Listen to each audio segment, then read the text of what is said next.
Christian and country as cornbread. HLERadio.com, Jennings, Louisiana. Live from the Christian country music capital of the world, Jennings, Louisiana, the #1 rated Christian country morning show.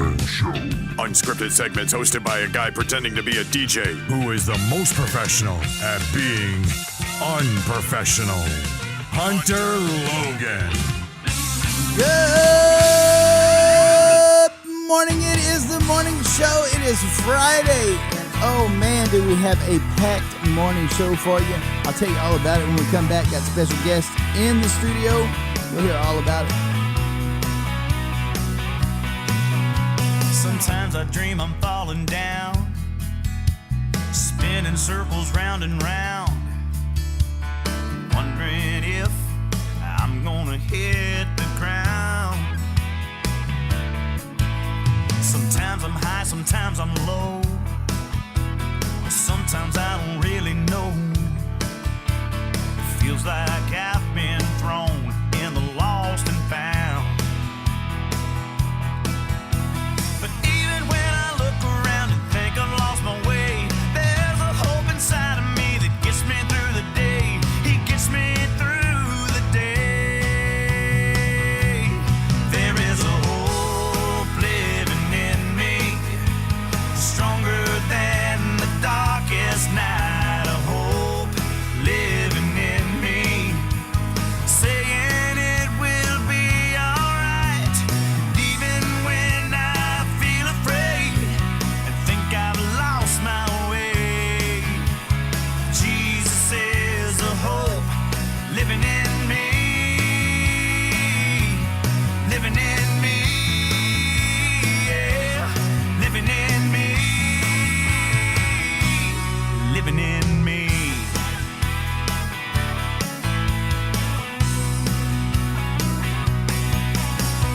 This old world keeps spinning round, seems like it's turned upside down. I wonder how it ever got so strange. The weak get trampled by the strong, half the world's just hanging on. I wonder if it's ever gonna change. But even when it seems like the battle has been lost, there's a hope inside of me that points me to the cross. He points me to the cross. 'Cause there is a hope living in me, stronger than the darkest night, a hope living in me, saying it will be alright. And even when I feel afraid and think I've lost my way, Jesus is a hope living in me, living in me, yeah, living in me, living in me. I'm never gonna forget Jesus is living in me. Never gonna forget what he did to set me free. 'Cause there is a hope living in me, stronger than the darkest night, a hope living in me, saying it will be alright. And even when I feel afraid and think I've lost my way, Jesus is the hope living in me, living in me, yeah, living in me, living in me, living in me. He's living in me. HLE Radio, the station that other radio stations listen to.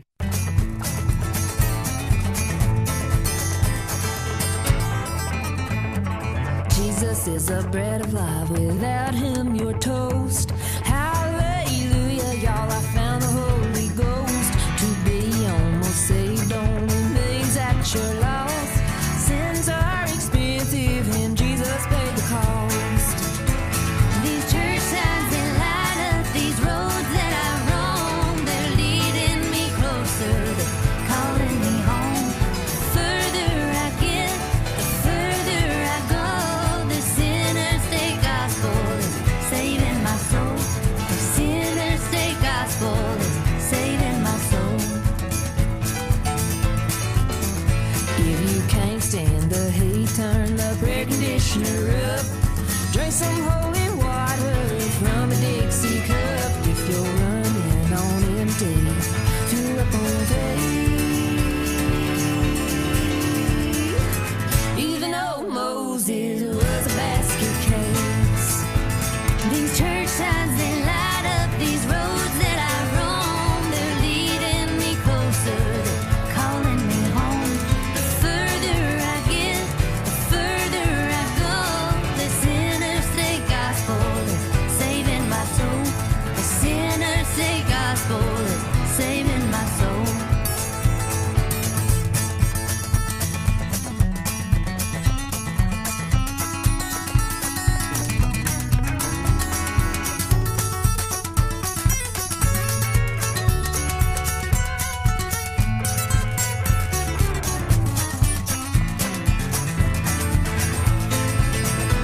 These church signs, they light up these roads that I roam. They're leading me closer, they're calling me home. The further I get, the further I go. The sinner's day gospel is saving my soul. The sinner's day gospel is saving my soul. The sinner's day gospel is saving my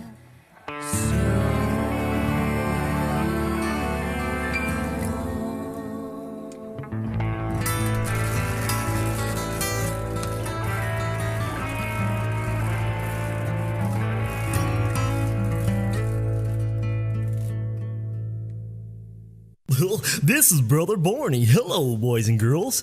Local Christian radio worldwide. HLERadio.com.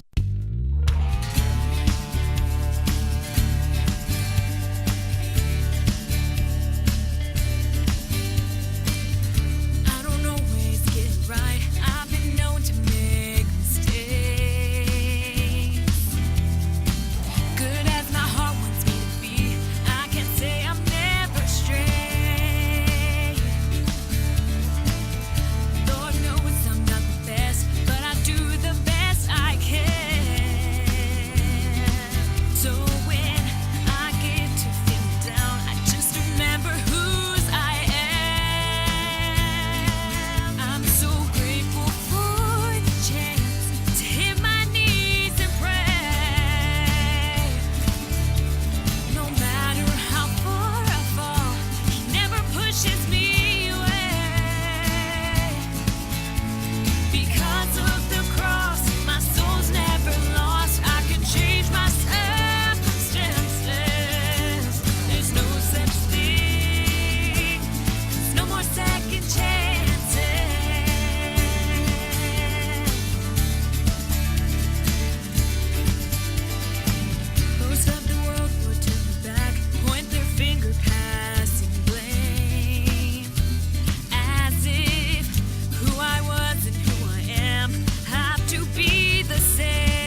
HLE Radio, the morning show.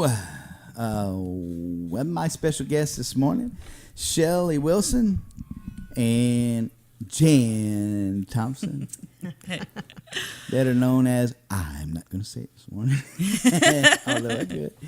Honey. Welcome, ladies. Thank you. It is so good to have you here. I am very excited. We talked for about, well, y'all got in a little late. Well, Right. later than expected. Y'all didn't get in late. It wasn't late. But a little later than expected because of a divine appointment. We're going to talk about that. I thought we might. Yeah, and of course, we're going to talk about the new show. And well, there's a lot of things to talk about, man, because we talked about a lot of things after y'all got in and got settled. And so many cool things because we were catching up kind of, sort of, from the last time that we had talked and about a few things. And don't worry, folks. I know y'all want to hear the Nutty original for the 12 Days of Christmas. We're going to get that too. That's gonna come about as well.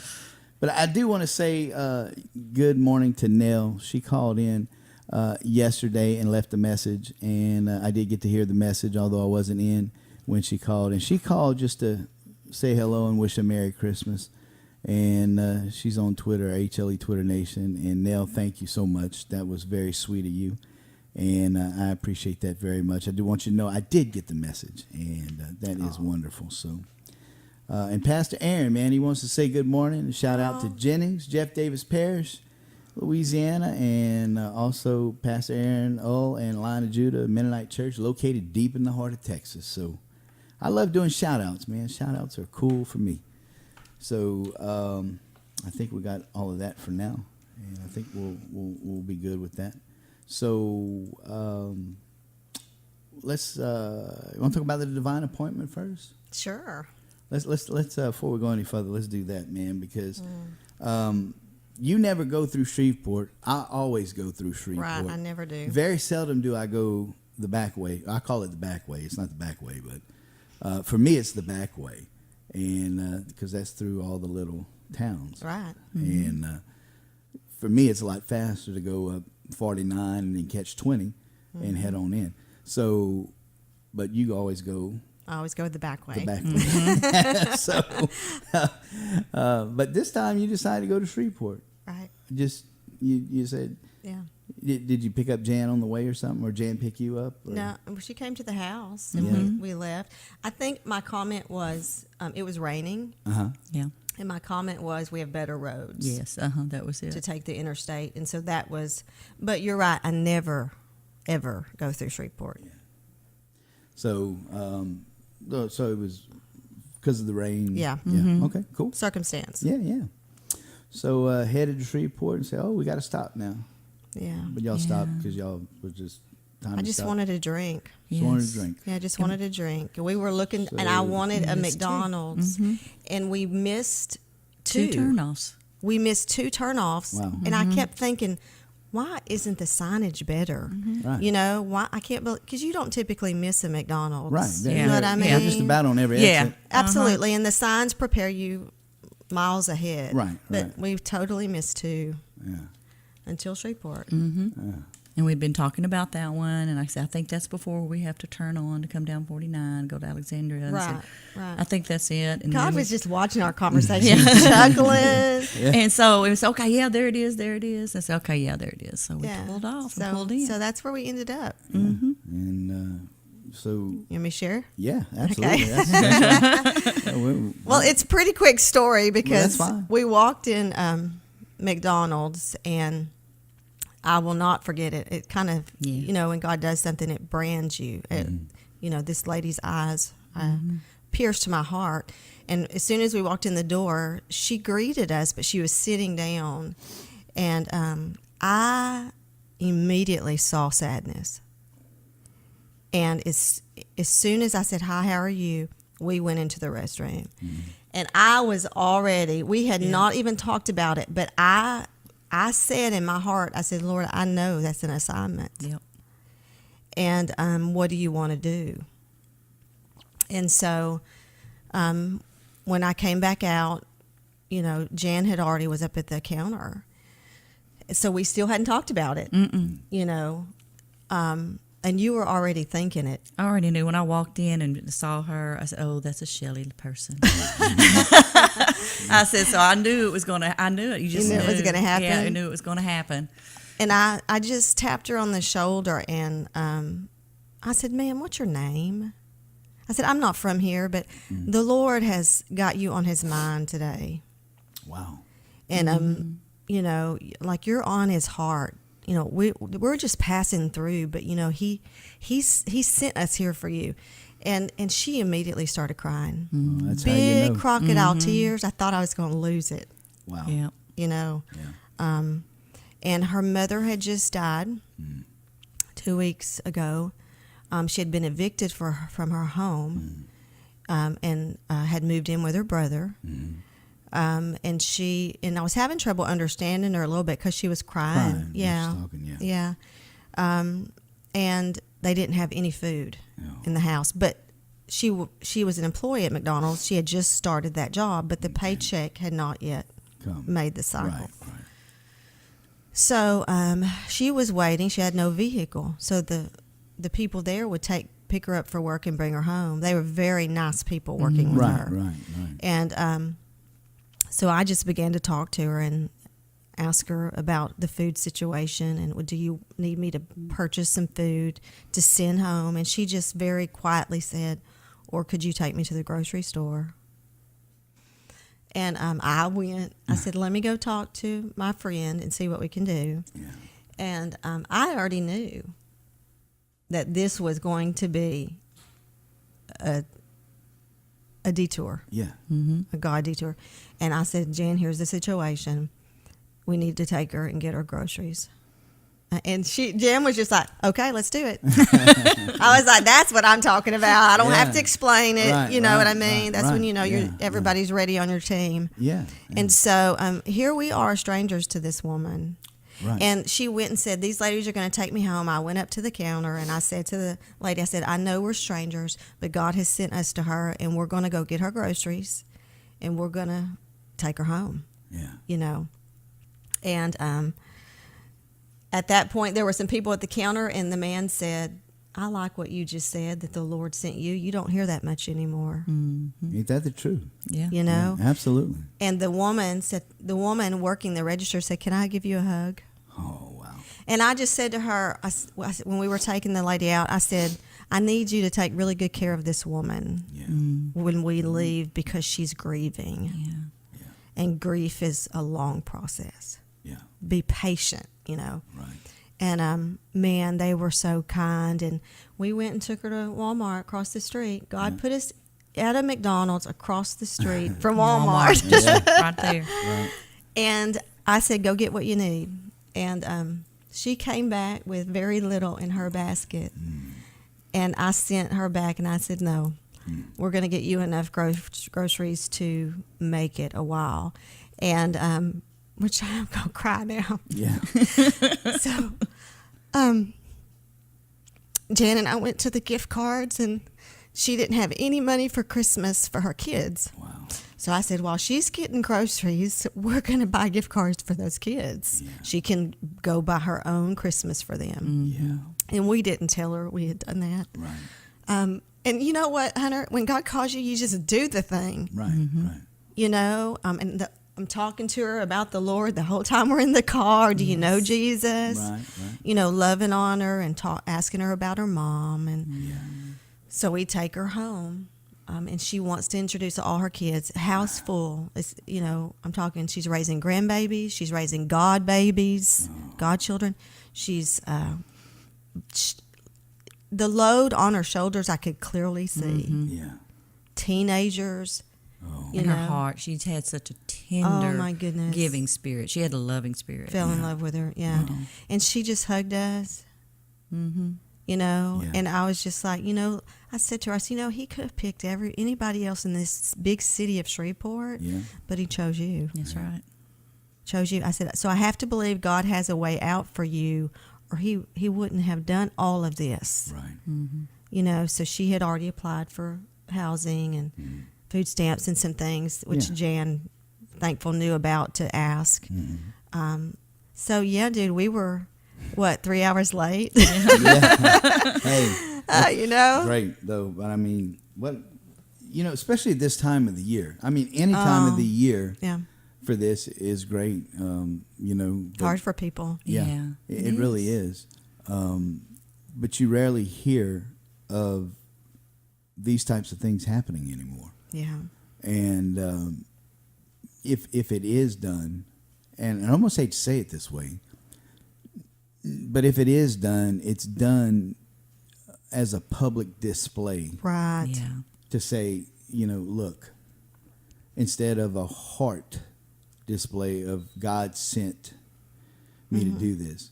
And I didn't want, and we're not sharing this, and I'm not having you share this to say, look at what Shelly and Jan did, and I know that's not the case, but just to be in tune, that the compassion for our fellow man.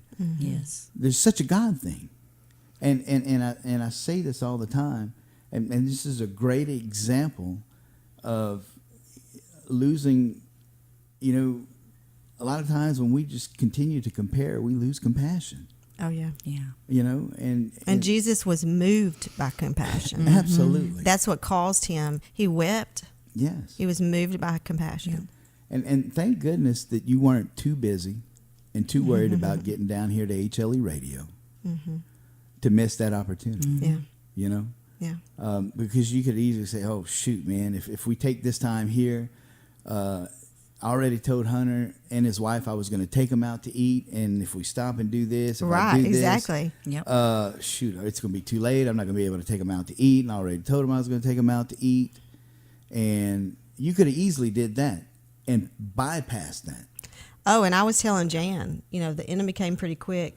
Just buy our food from McDonald's and send her home. You know what I mean? Right, our right. flesh doesn't want to take the time Exactly. Yep. necessary to love on people. And I was telling Jan, I mean, you have the moments of, where, and she had shared with us that where we were taking her home was not a good neighborhood for her. Like she was, didn't like it safety wise. And, I took that mental note. But I told Jan, I said, you know what? Either we trust God when he calls us for safety and those kind of things, or we don't. And I've just learned that, man, if anything were to happen in a situation like that, then, what a way to go. Right? I mean, take me that way. Let me go down making a difference. But the Lord had our back the whole time. Sure. It was such a thing. It was a faith building thing. We talked about that for her. And she for us. needed that. Yeah. It was a faith building for her and showing her how much God loved her. That How she was seen. He heard her. Yeah. He knew her and sent that. And that was just such a miraculous thing. Awesome. It was such a faith builder for her. Yeah. Awesome. Yeah. Great story, man. Great. Just great, man. That's what this morning is going to be like this morning. We got more to come. My special guest this morning, Shelly Wilson and Jan Thompson, right here on HLE Radio. Stay tuned. We got more.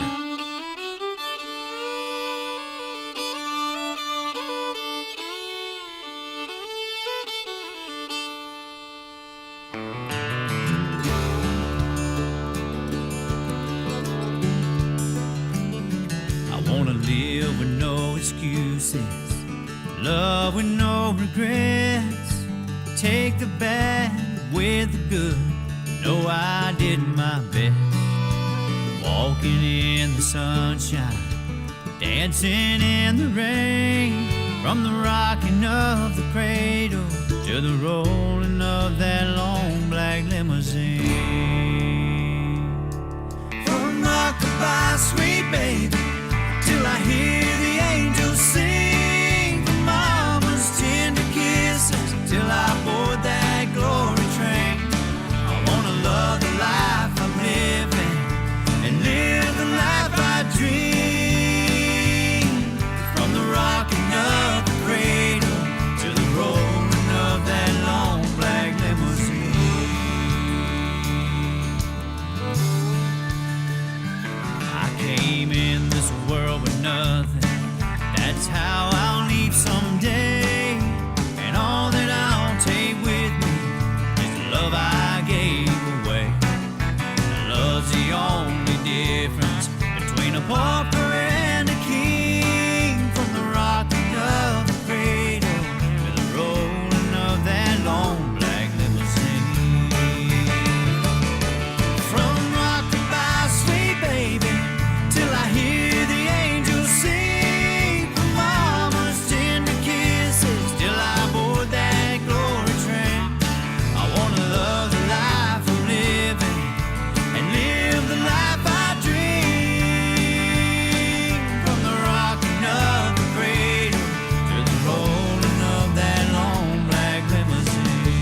pages roll on, roll on. Tell the story, turn the pages from the first breath that we take till the last one takes us home. Let love be the rock we're standing on. From rockabye, sweet baby, till I hear the angels sing. From mama's tender kisses till I board that glory train. I wanna love the life I'm living and live the life I dream. From the rocking of the cradle to the rolling of that long black limousine. From the rocking of the cradle to the rolling of that long black limousine.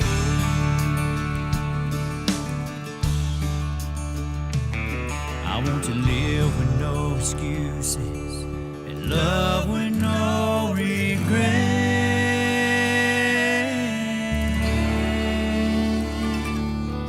Hi, this is Peter McDougall, and you're listening to the best in Christian country, HLERadio.com.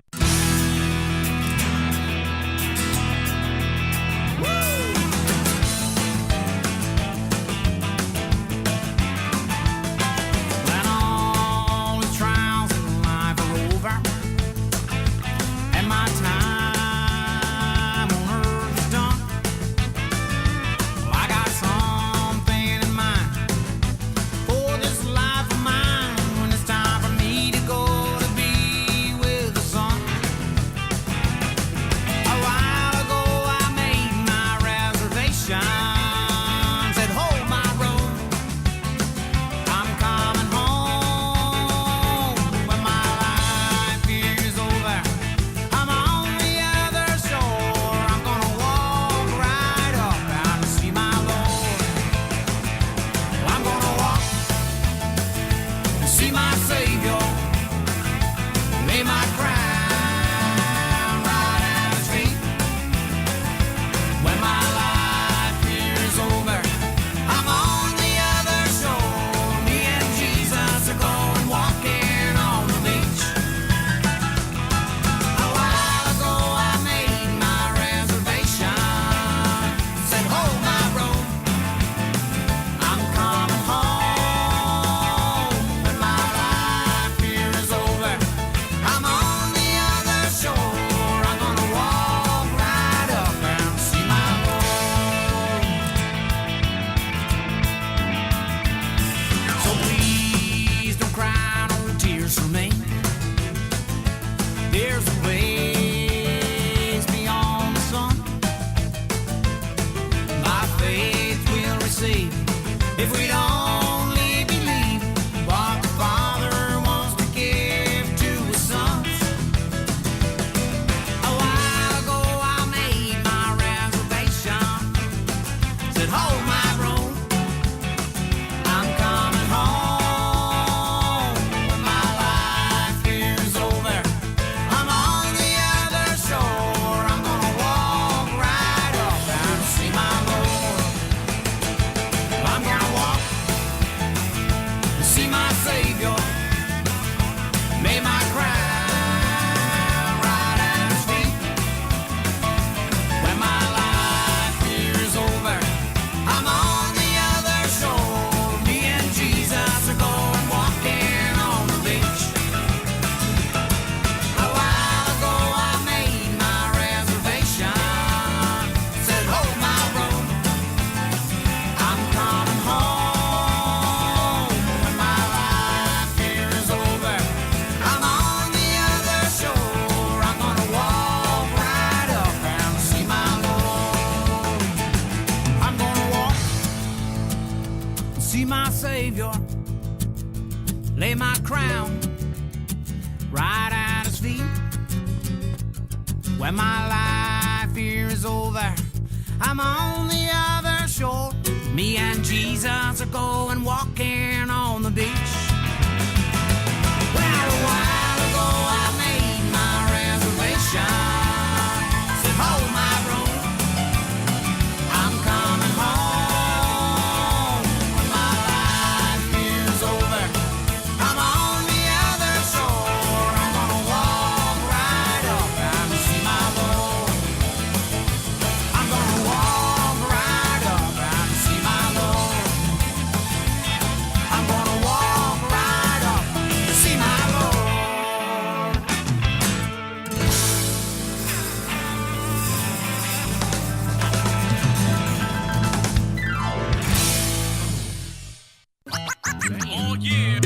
think country music is dead? Well, you better think again. Think again. It didn't die. It got saved. And it's on HLERadio.com. In God's country.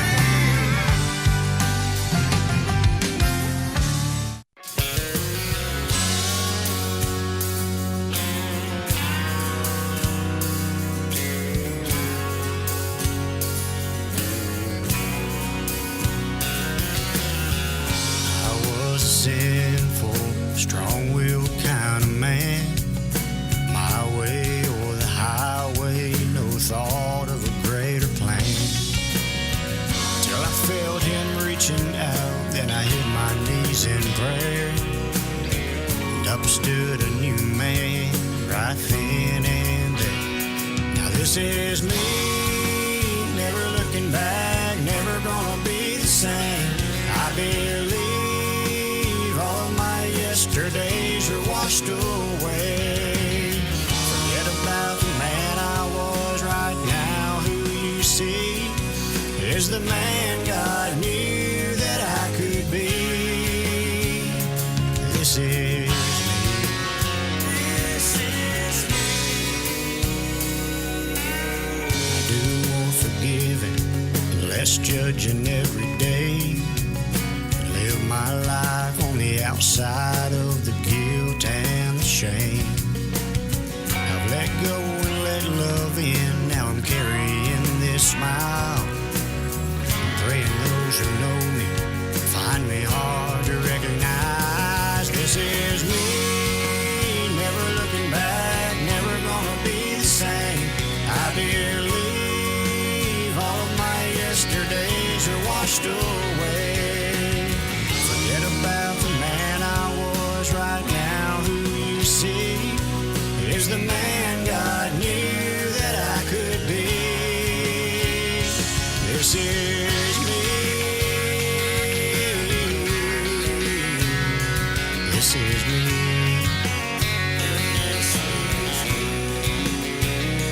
I ain't saying I have all the answers down, but I serve the one does and love having him around. This is me, never looking back, never gonna be the same. I believe all of my yesterdays are washed away. Forget about the man I was. Right now who you see is the man God knew that I could be.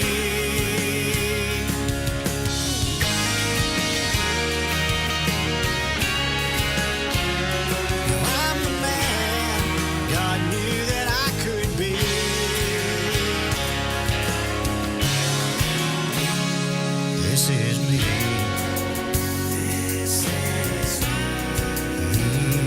This is me.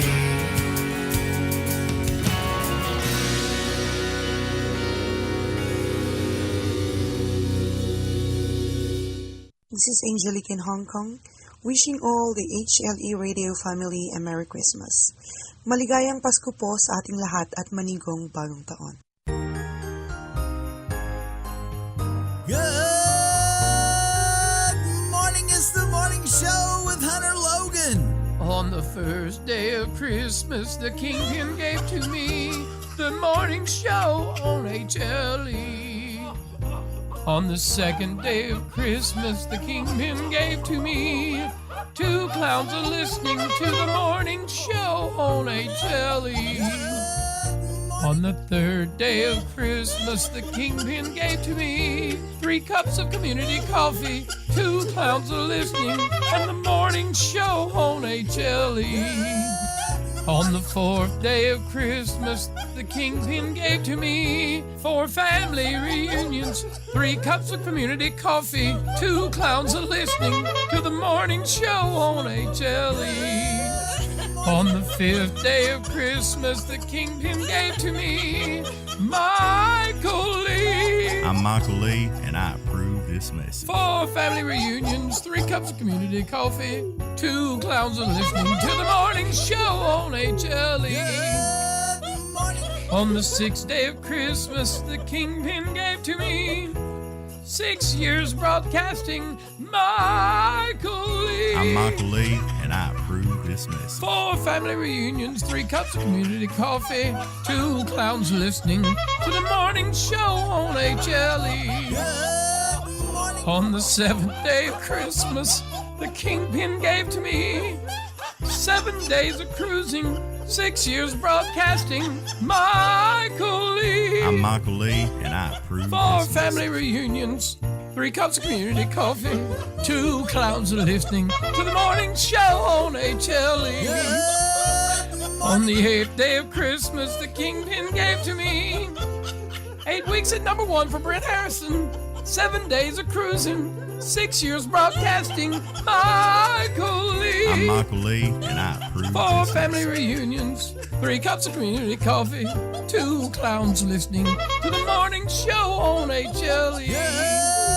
On the 9th day of Christmas, the Kingpin gave to me 9 calls from Pedro, 8 weeks at number 1 for Brent Harrison, 7 days of cruising, 6 years broadcasting Michael Lee. I'm Michael Lee, and I approve 4 this family message. reunions, 3 cups of community coffee, 2 clowns are listening to the morning show on HLE. Good morning. On the 10th day of Christmas, the Kingpin gave to me 10 pounds of crawfish, 9 calls from Pedro, 8 weeks at number 1 for Brent Harrison, 7 days of cruising, 6 years broadcasting Michael Lee. I'm Michael Lee, and I approve 4 this family message. reunions, 3 cups of community coffee, 2 clowns listening to the morning show on HLE.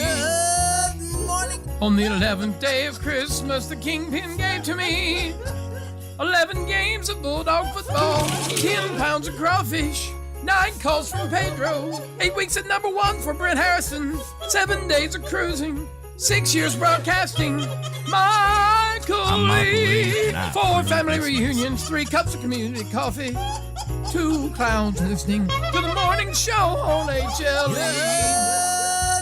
On the 12th day of Christmas, the Kingpin gave to me 12 months of Christian country music, 11 games of bulldog football, 10 pounds of crawfish, 9 calls from Pedro, 8 weeks at number 1 for Brent Harrison, 7 days of cruising, 6 years broadcasting Michael Lee. I'm Michael Lee, and I 4 approve family this reunions, 3 cups of community coffee, 2 clowns are listening to the morning show on HLE. From the whole zany crew at HLE Radio, we wish you and your family a very Merry Christmas. Boy, HLE Radio, the morning show, special request right there, man. That's right. That's everybody's loving it. That's going to be a Christmas classic from now on, I believe, here at HLE Radio. It is indeed an HLE original for sure. My special guest this morning is Shelly Wilson and Jan Thompson, a.k.a. Honey.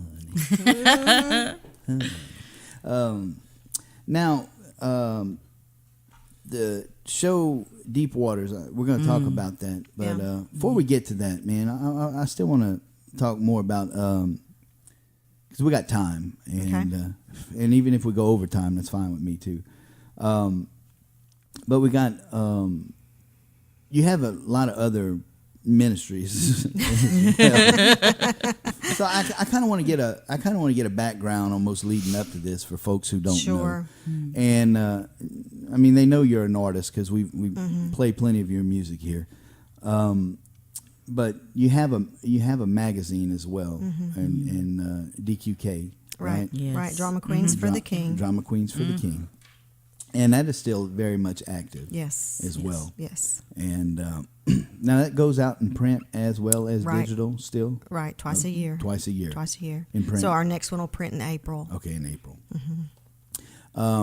And it's amazing. It is. It is amazing magazine. It really is. And that's for girls, really of all ages, because there are women that impart, I'm a big believer in the scripture of the older women teaching the younger women. Yeah. And I find so often we separate the two in our gatherings.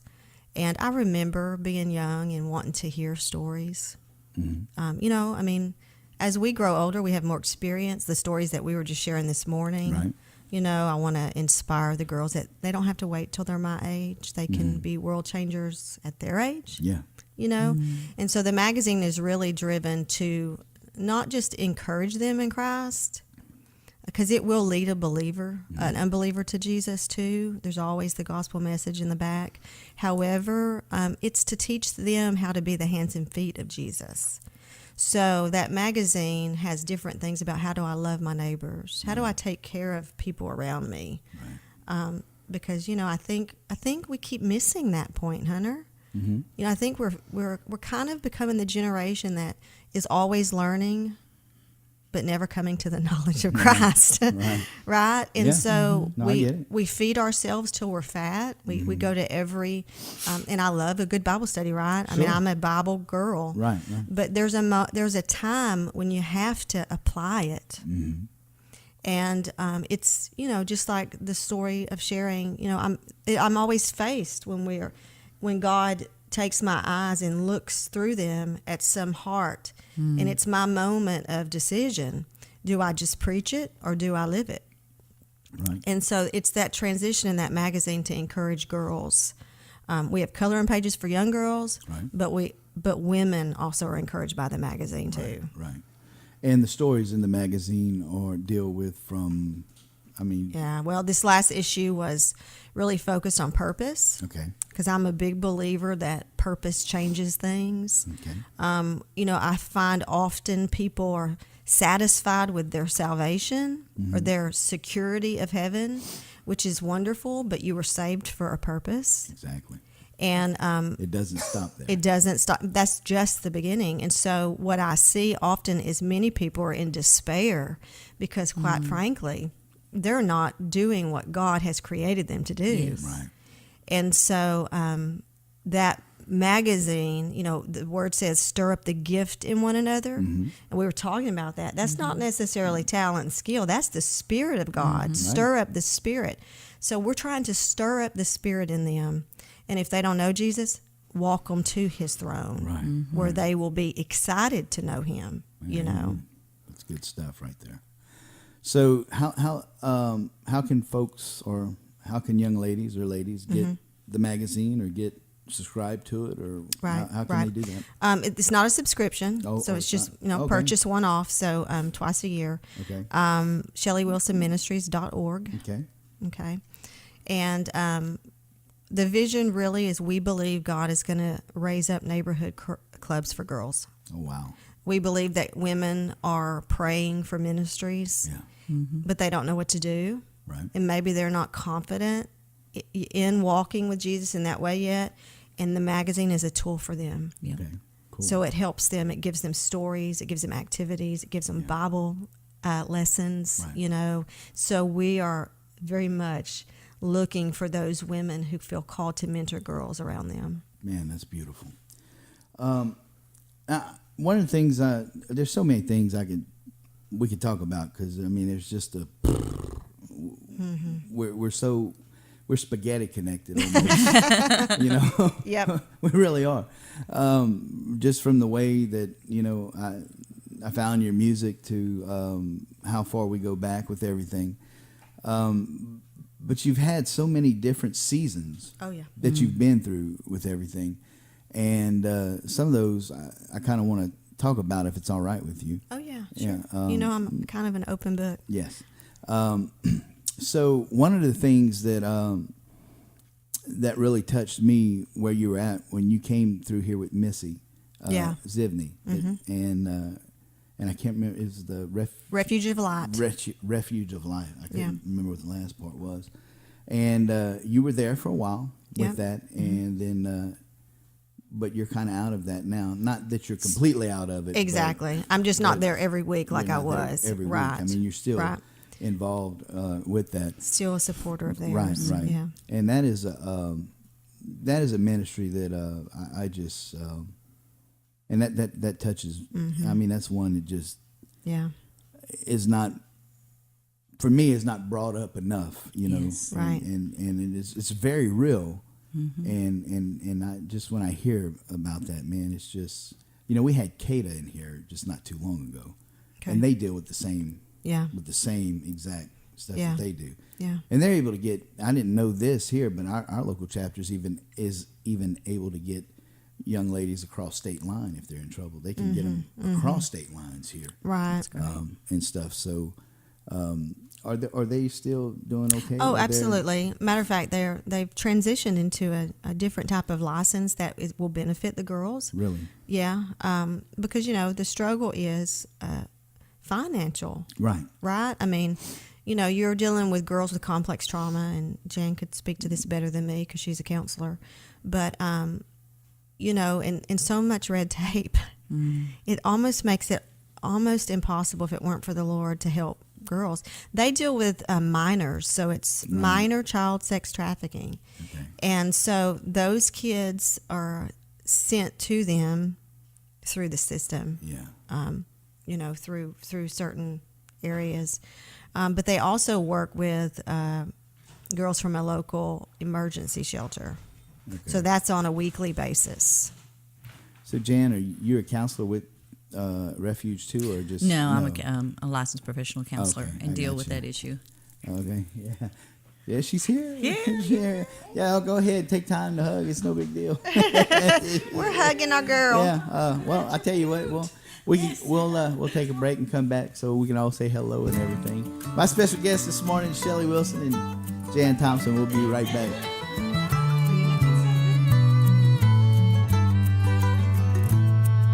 A shoebox full of pictures brings back memories. It takes me back to the days they were babies.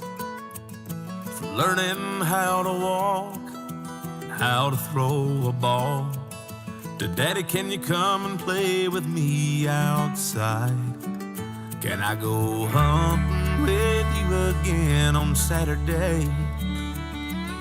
I promise I won't cry to leave, this time I'll stay. Time was all we had, but it seems a little sad to see how fast it flies. Now I miss Nerf goals hanging on the back of the door, action figures scattered across the floor, crayon pictures posted on all the walls. Daddy, can I sleep with you in the bed? I had a bad dream, now it's stuck in my head. Those were the days I recall. Those days were here and now they're gone, and I miss them all. It was only yesterday they were riding bikes. We were camping under the stars on a summer night. From playing Hot Wheel cars and patching up scars to, can I borrow your truck, Dad? I need to run. And what I'd give if I could hear them run through this empty house. Picking up after their mess, it wouldn't seem so bad now. They grew up so fast, those days they didn't last. Oh, but man, they sure were fun.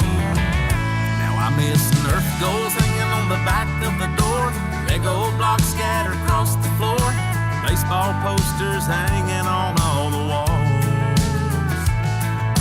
Daddy, I love you, you're the best, strongest in the world, bigger than the rest. Those were the days I recall. Those days were here and now they're gone, and I miss them all.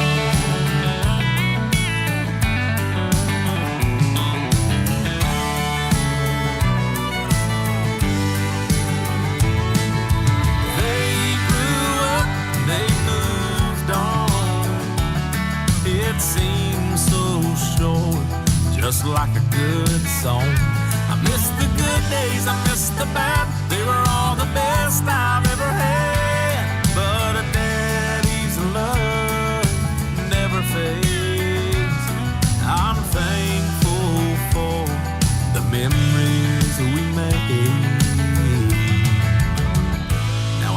Nerf guns hanging on the back of the door, action figures scattered across the floor, crayon pictures posted on all the walls. Daddy, I love you, I'm headed home. Sorry I'm late, hasn't been that long. Those were the days I recall. Those days were here and now they're gone, and I miss them all. Those days were here, now they're gone, I miss them all.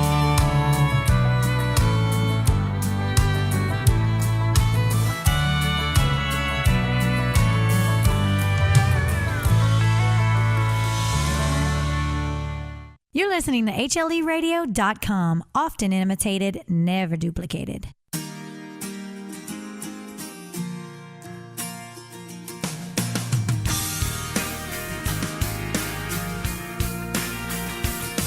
Well, I got myself in a real bad situation.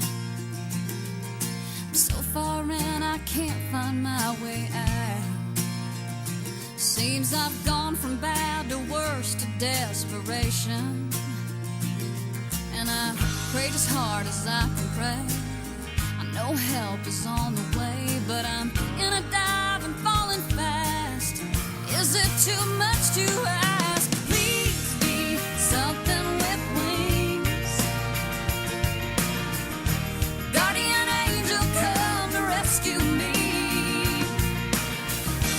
Love me enough to lift me up, set me safely back down on my feet. Please, something with wings.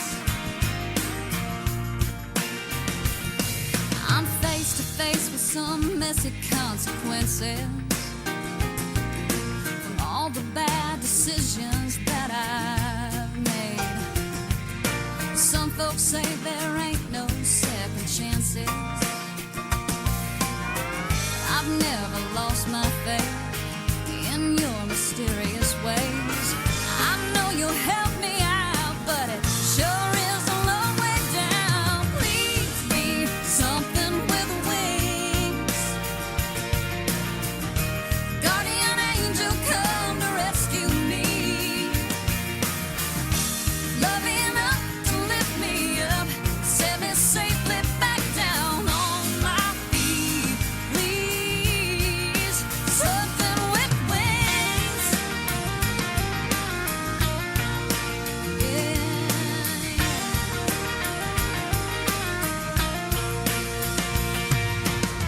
I let go what's in your hands. I know you got a plan. You know what's best for me. You'll send me what I need. Please, please, please be something with wings. Guardian angel, come to rescue me. Love me enough to lift me up, set me safely back down on my feet. Oh, yeah, yeah. Please be something with wings. Guardian angel, come to rescue me. Strong enough to lift me up, set me safely back down on my feet. Please, something with wings. Please, please, please, something with wings. Yeah, something with wings.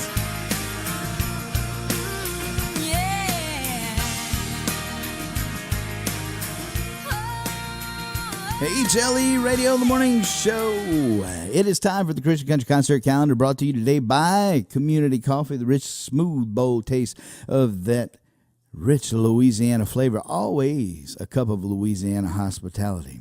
Our friends Brand are going to be December 16th at the River Crossing Cowboy Church in Marshall, Texas. Then you can catch them December the 21st at the Honkin' Tonkin' Opry. And you can catch Jenna Faith at the Heart of Texas Cowboy Church in Waco, Texas on the 16th of December.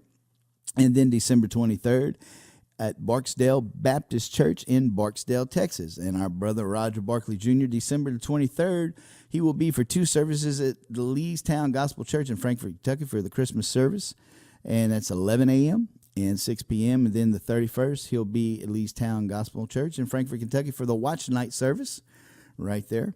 And let's see here. Always live music, free admission, Friday and Saturday nights at 5 West Outpost, 5 West, 41 First, Sand Springs, Oklahoma. Halo Jordan. Church groups welcome. Christ-centered entertainment. Doors open at 6:30. Concert at 7:30 p.m. For more info, call 918-630-3401 or 918-630-3479. Artist, if you want your dates announced, please email them to hunter@HLEradio.com. And I'll be happy to announce them for you, as we are heard in all 50 states among the rest of the country. So 9 times out of 10, actually 10 times out of 10, somebody's listening where you're playing. And why not have those folks come out there and maybe if they like you, they'll spend more money on your product, buy some of your CDs, and that's better for you because that'll get you some money down the road.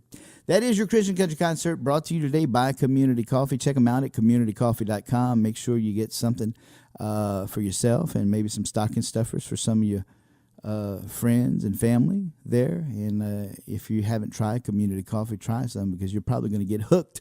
Just like I am. It is the official coffee of HLE Radio. When we come back, we'll be back with my special guests, Shelly Wilson and Jan Thompson. The morning show continuing on. Here is Ryan Watkins' New Day, HLE Radio, your home for Christian country music.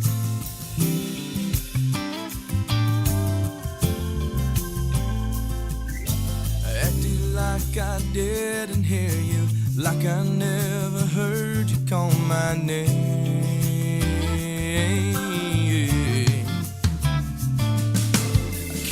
Walking with you, talking, saying you'd be there if my mind changed. Well, here I am, I'm back again, where I heard you call. I'm tracing back the steps I tried when I could have had it all. Look at me now, I'm running for cover. Didn't take long for me to discover I need you much more than you need me. Now to the goodness of your heart, you say today is where we'd start. Old things have all gone away, 'cause it's a brand new day.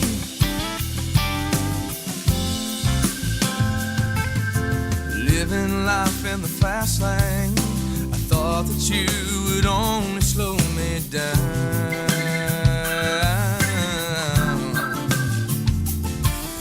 Through every turn I seem to learn that I'm nothing without you around. Oh, oh, oh. Traveled on that road, got worse as it began to rain. I slammed the brakes and I turned around as I cried out your name. Look at me now, running for cover. Didn't take long for me to discover I need you much more than you need me. Now to the goodness of your heart, you say today is where we'd start. Old things have all gone away, 'cause it's a brand new day.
HLERadio.com, the station you can't get enough of.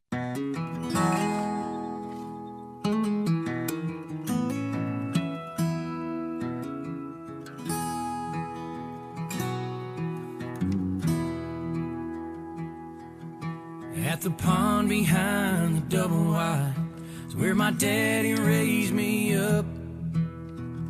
I don't think a day went by without whiskey in his cup. He had a tendency to take it out on me on the days he had it rough. But on the other ones, Lord, it wasn't much, but to me it was enough. We'd go fish. We don't talk except when our lines get crossed, but I don't care, 'cause the only love you showed was at a fishing hole with crickets and cane poles.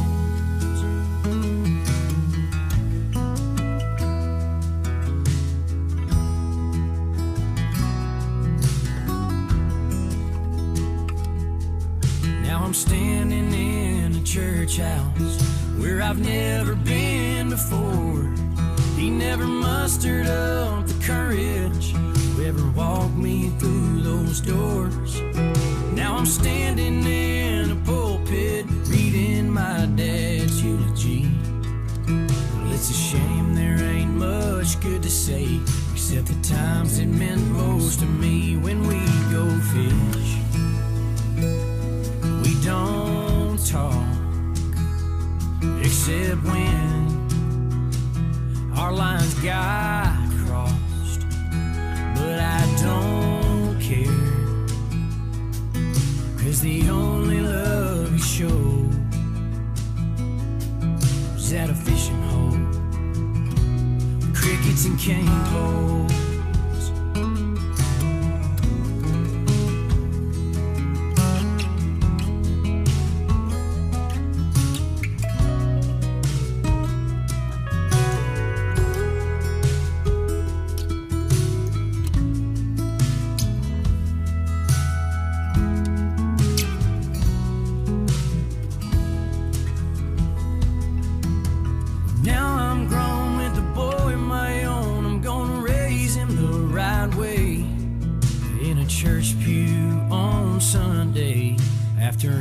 Saturday when we go fish and we talk, we just laugh when our lines get crossed, and I'll make sure he knows his daddy's love is more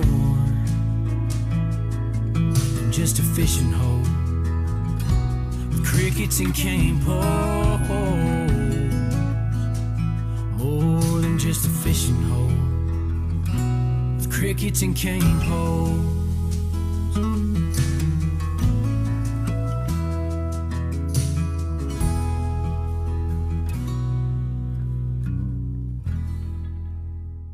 Hey, this is Bruce Hedrick, and you're listening to HLERadio.com, the hub of Christian country music.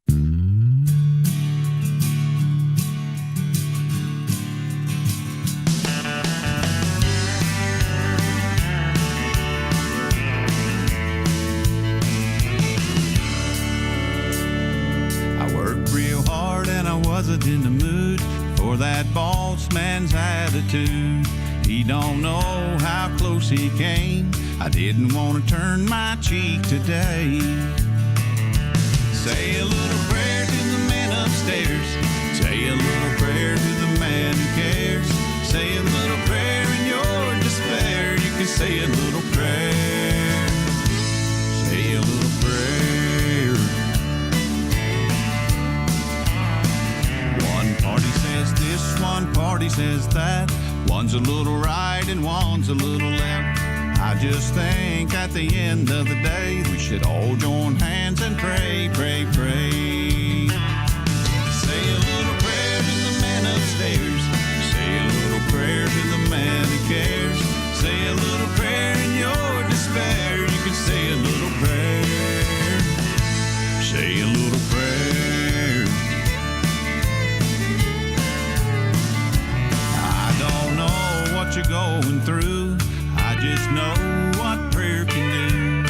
It don't matter if you're big or small. When it comes to prayer, God hears them all.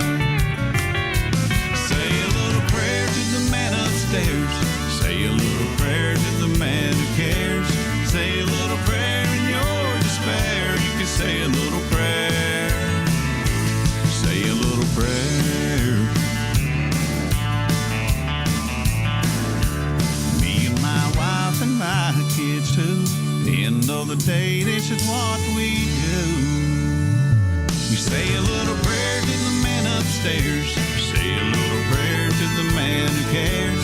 Say a little prayer in our despair. We say a little prayer. Say a little prayer. Say a little prayer. HLE Radio, the morning show. My special guest this morning, Shelly Wilson and Jan Honey Howard. No. Jan Honey Thompson. That's right. Yeah. That's it. Yeah. Now, a lot of folks chiming in today and saying how much, well, you're just touching a lot of folks here. Mm-hmm. And a lot of great compliments from everybody, and which I knew all along. So no surprise here for me.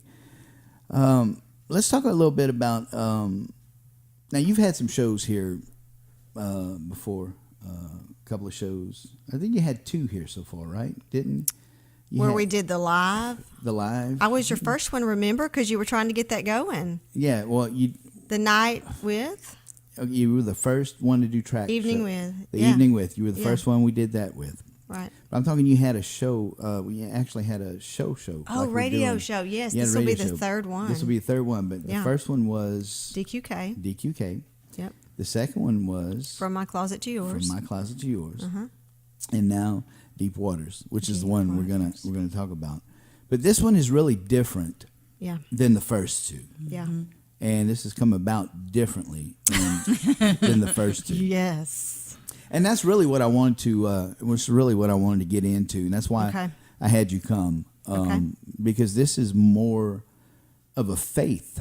Yeah. This came about by faith. Yeah. More so than the others. Oh, I believe so. Yeah. Yeah. And because you know me, I'm big on faith too. That's, I believe that's God's currency. Of course, it says it's impossible to please Him without it. Without it, yeah. And this radio station was started with nothing but a lump of faith and a belief that God would do what He said. Because I didn't know anything about running a business, and nobody told me you were supposed to have capital for the first 3 years to do anything. Me either, right? I didn't know what that even. I didn't know there was such a thing. So, thank goodness for faith. Mm-hmm. Amen. And let's go through the process of the Deepwater show. So yeah. Let's go through the whole process. Yeah, let's start how. Okay, I think I'm going to do a show again on HLE Radio. How do we get to that point? The discussion actually happened here. Mm-hmm. It did between me, Jan, Lynn Mosley. So this was at the family reunion. Yes, at the last family reunion, and Colleen McDougall. I didn't. I didn't even know that. I don't think I ever told you this. No, you didn't. We sat in the little restaurant. Oh my goodness! Because I had always said to you, I always felt a drawing to radio, and I've said it to you 1,000 times. Absolutely. I love. Absolutely. But I will say this: the 2 previous shows, where I would do interviews or pre-record what God had put on my heart. Yeah. In that season, I still had this longing to have what we call table talk. Yeah. And it's just like what you and I are doing here. Mm-hmm. We don't prepare anything necessarily. You may have an idea of what you want to talk about, but it's unscripted. But it's completely unscripted. And knowing where I lived, I couldn't really do it live, right? But I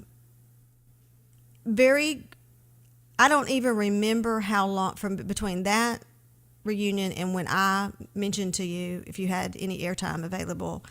So all of that had been stirring in me, but I was trying to wait on God, right? Because Shelly can do, want to do what she wants to do sometimes, and amen. I'm gonna have to second that one. With you. Coming out of For me, Me too. And coming out of some seasons where the Lord is teaching me what it really means to walk out not by might, not by power, but by my spirit. Yeah.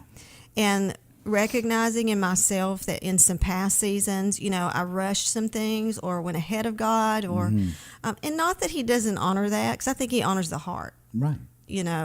But I want to, Hunter, sometimes you crash and burn on some things, trial and error, and you think you're hearing well, right? Right. And then in the next season, you're a little more cautious to wait, just wait. And I had asked the Lord, I said, Lord, I need you to supernaturally move. In other words, speak to me in a language I will understand, but I'll know it's from you.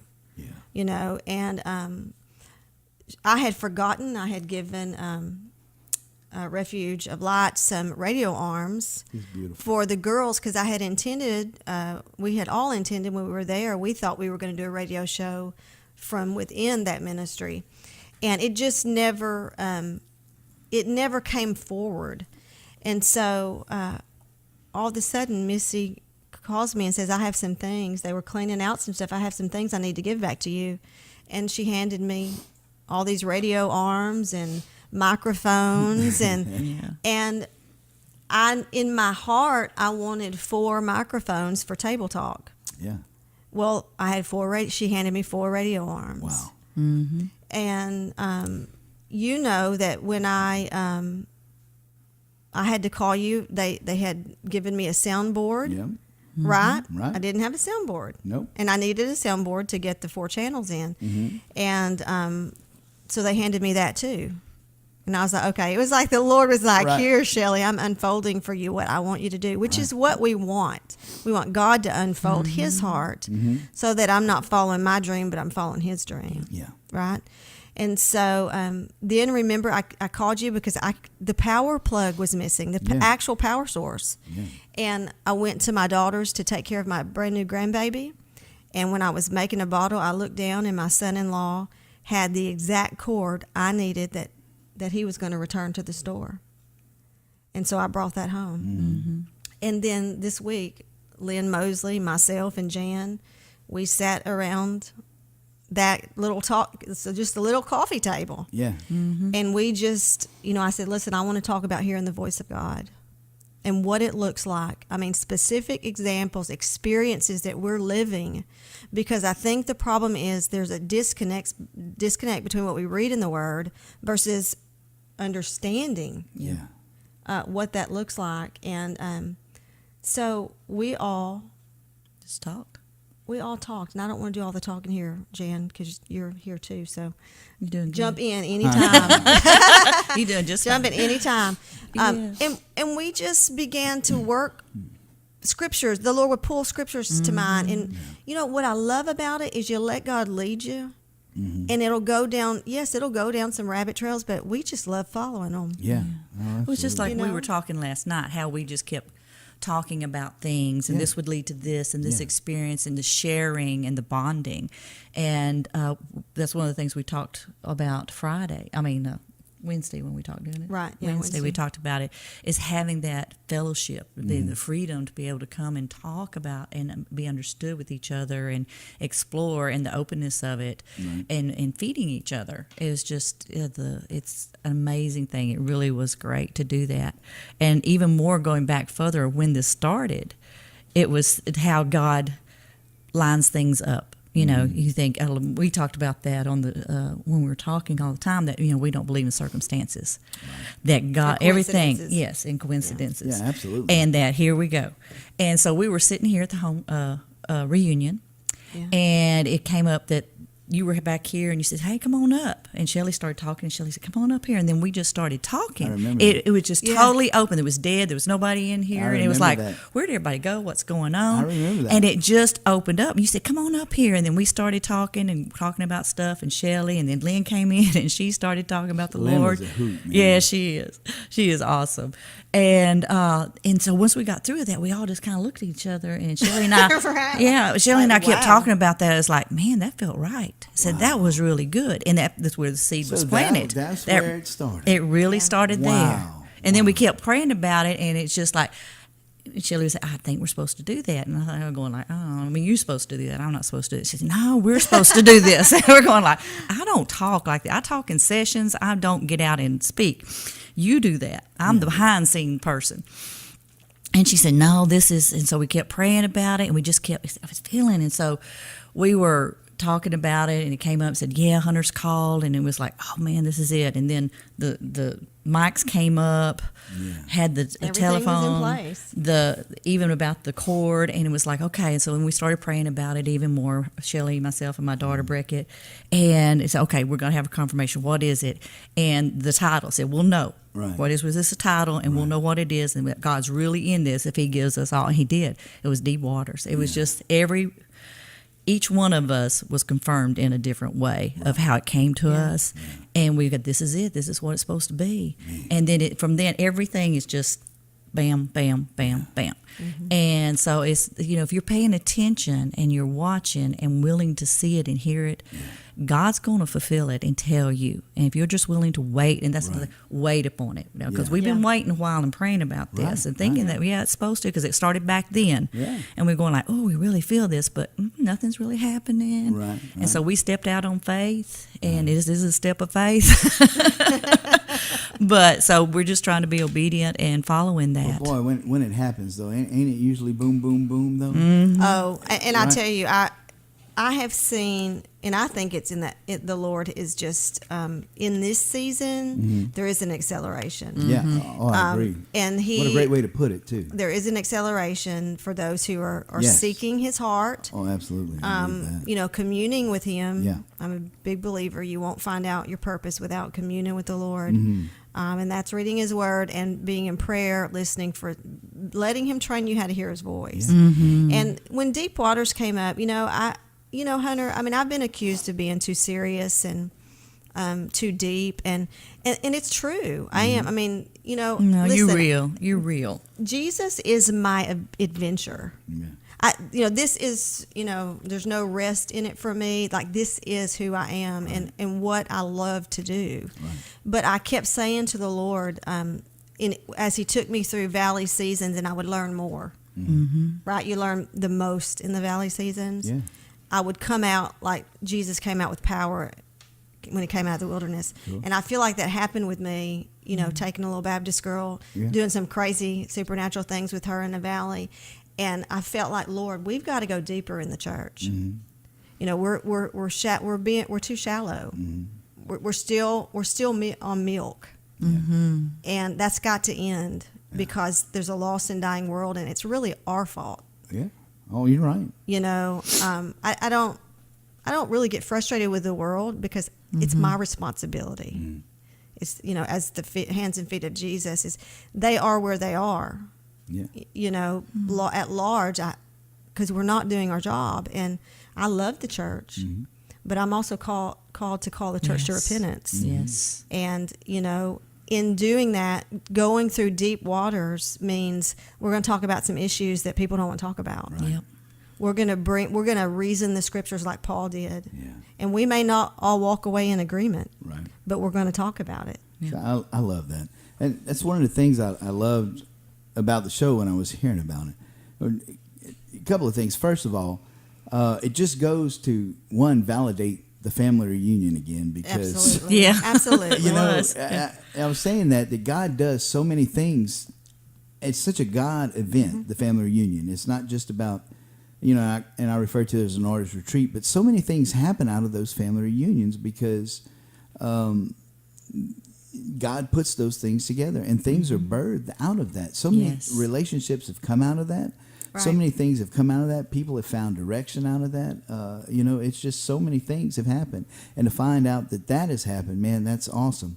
And it just shows that God is part of the family reunion because we put Him first, and the whole purpose is to uplift His name and nothing else. There's, And I wasn't scheduled to sing or anything. I didn't sing one song while I was here. You didn't. Not even in the jam sessions, but I knew I was to be here. Yeah.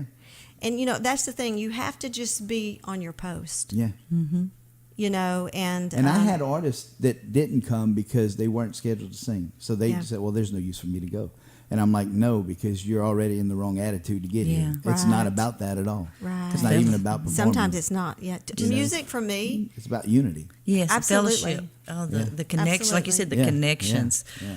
Because I'm not even in music, you know. But Right, she right. said, "Come on." I'm going like, "Well, okay, I'll go with you," you know. Because I said, "I'll do that. I'll go with you." But the connections I made here with the people and the fellowship and the friends that I came away with, it was just the power of God that we felt in those was amazing. It was just, it was such a pleasure. It was in this. Yeah. And then the second thing for Deep Waters, the show, it's basically an extension. The way I look at it is the female version of the morning show almost, because it's unscripted, Yes. right? Yes. And you're just going to talk, and that's all I do is whatever God leads, whatever the Holy Spirit wants to do, I'm all up for it, you know. And this guy, I come here with a blank slate every morning. You know, there might be something that I'm thinking about, but man, it's whatever He wants to do. I'm down with it. I'm like, okay, God, you know, if there's something you want to talk about. And sometimes I don't want to, but I'll do it because I want to be obedient. Absolutely. And even though I'm like, do we really have to talk about that? Yeah. We'll talk about it. You know, because I'm not going to be guilty of being disobedient. Yeah. And I love the fact that you're going to get into those types of subjects, because that is such HLE radio, because we're so real. And it's one of the things that is entirely HLE radio. So the fact that I think it's appropriately named as well, the Deep Waters, because there's going to be some deep subjects in there. Yes, there is. And just hearing about the first show, what you were talking about, you know, because I know how God speaks to me. He has a certain way that He speaks to me, and I know His voice, and I know how He confirms things with me. Yeah. And when you know that, man, that is a big, you know. Right. And I've also learned how to listen and find out things when people don't say. Lately I've learned more. You can hear it in the silence. Yeah, I've learned more listening to people. It's what they don't say. I've learned more. They've said more from what they didn't say. I've learned more that way lately too. You know, there's a lot you can learn from what they don't say. Right. When you really listen. Yeah, absolutely. That's right. And man, I'll tell you, man, I am really excited about this show, and now to know. Because I found out something I didn't know. I didn't know that was birthed out of the family reunion. Yeah. Yep. That even excites me even more now, because I was already pumped up about the show, because I knew the content and how it was going to go, being a round table type real talk thing where it's just going to be out there and it's going to be unscripted. That just excited me to begin with, because that is just such HLE material. But to know that it was birthed out of the family reunion. Yeah. And yeah, then, it was. And then one thing you said, and I love this part of it too, and I'm going to share it. I hope it's okay to share it. You said, Hunter, we're going to step out in faith and do this show. And listen, don't give me no brother-in-law deal or anything like that. We're going to do it the real way, and whatever it is, whatever you charge for everything, that's how we're going to do it. This is how we're going to do it. And we're believing and stepping out on faith. And I really appreciated that. But I mean, you talk about a complete step out in faith. It is. All the way around. Yeah. I mean, you know, let me be honest, and let's talk about that. You know, the airtime does cost money, and this is your livelihood too. And I believe your gift makes room for you. And, you know, my mom has said before, Shelly, I don't know that people understand you need money, because, and I said, well, Mom, I try to do everything in excellence. I don't want to look like I need money, right? Yeah. But the reality is ministry costs money. But I have always been a big believer, Hunter, that my calling opens up as I take care of other people. And, you know, we try to shortcut people. And, man, I mean, my husband's in business. He's a subcontractor, and some of his worst, you know, customers, he might kill me for saying this, but some of his worst customers are believers. And that ought not be. I should be the best customer. You know, either I serve Jesus in all things. I can't shortcut. You know, and that's why I knew you probably were going to try to come at me with some sort of discount or barter. And it was just on my heart, no, either God's in this, and He is my provision in this. And to the point that He told me this week, he wouldn't let me pay you on PayPal. I had to write a check because relying on a credit card or anything would not be the faith he was requiring of me in this hour. Does that make sense? Absolutely. I had to write the check with my money, Absolutely. and I took that check into my prayer closet. And I said, you know what, Lord, this is your baby. And I'm learning in this season, because God has been gracious to put some people around me to grow me, to stretch me, because we ain't never where we need to be. Amen. Right? That's true. That's true. Strength to strength, glory to glory. And I've got some people who have walked supernaturally with the Lord that are really causing me to relearn some things. And learning how to command the Lord to his promises. And I said to the Lord, I said, you know what? The thing is, Lord, and this was yesterday morning, I said, this is your responsibility, not mine. Right. I just show up. Right. You know, and often in my walk of 16 years with him, I've had to step into the water first, and then the provision comes. Yeah. You know, have there been times the provision didn't come like I needed it in the time I needed it? Absolutely. But I had to keep walking. Right.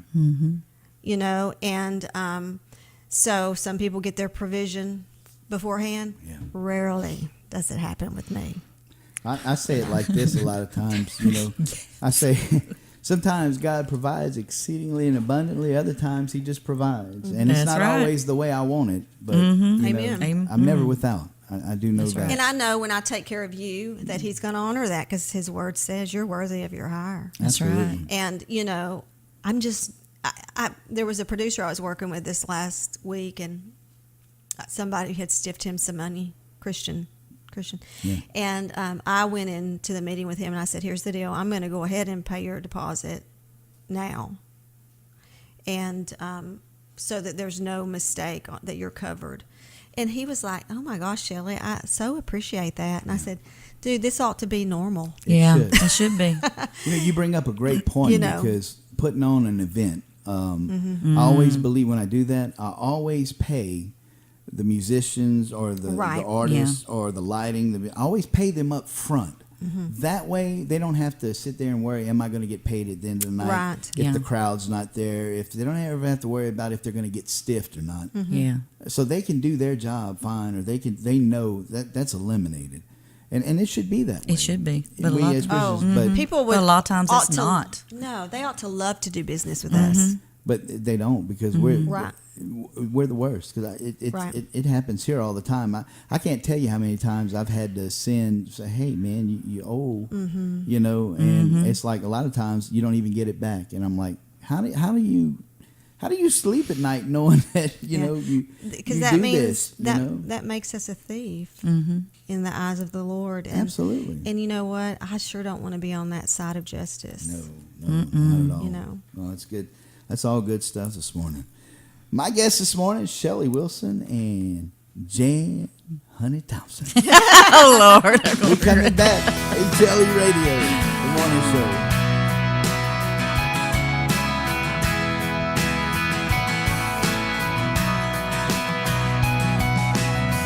I was on a fast track to nowhere.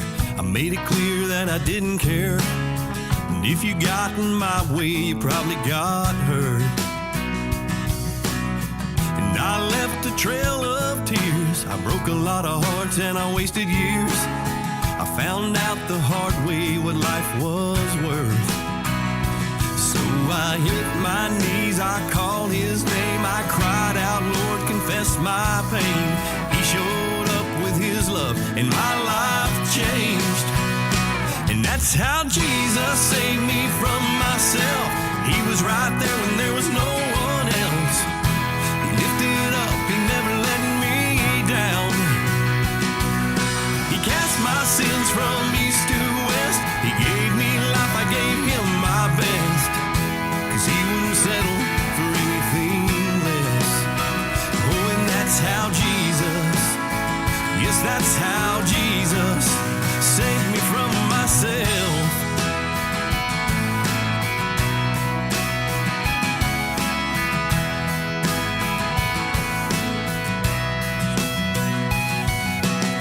I burned every bridge I crossed, and I wrote it off as another loss. But when I turned around, there was no way back.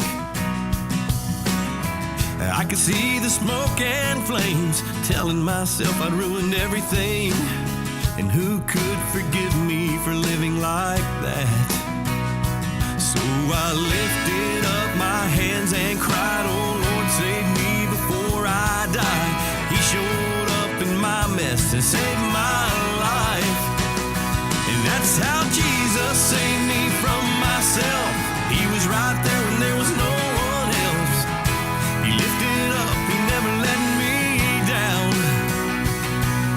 He cast my sins from east to west. He gave me life, I gave him my best. 'Cause he wouldn't settle for anything less. Oh, and that's how Jesus, yes, that's how Jesus saved me from myself.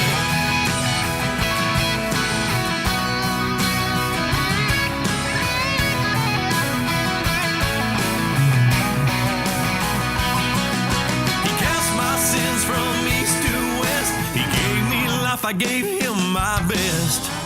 'Cause he wouldn't settle for anything less. Oh, and that's how Jesus, yes, that's how Jesus. Oh, and that's how Jesus, yes, that's how Jesus, he saved me from myself. He saved me from myself.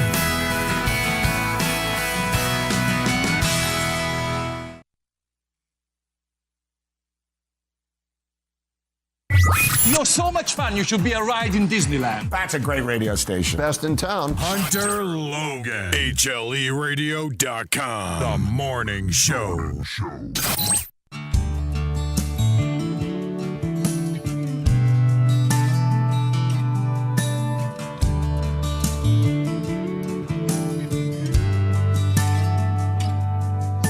I'm sorry, ma'am, don't hang up, no, I ain't selling nothing. I don't know what I was thinking when I called, I guess I would. Yeah, I was just down on my luck, having some trouble with this old truck. And the guy that used to pick up, he could fix anything. Sometimes I forget these 10 digits ain't my lifeline anymore. Every now and then I dial them up when life gets tough or when the Braves score. Sorry about the one ring hang-ups, early morning and late night wake-ups. It was just me. In case you wonder, you've got Dad's old number.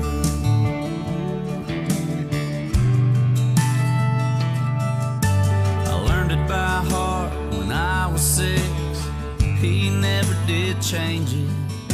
I've caught it in trouble with good and bad news and breakups, yeah, you name it. Sure, I've got some friends I can call, and they're always there if I need to talk.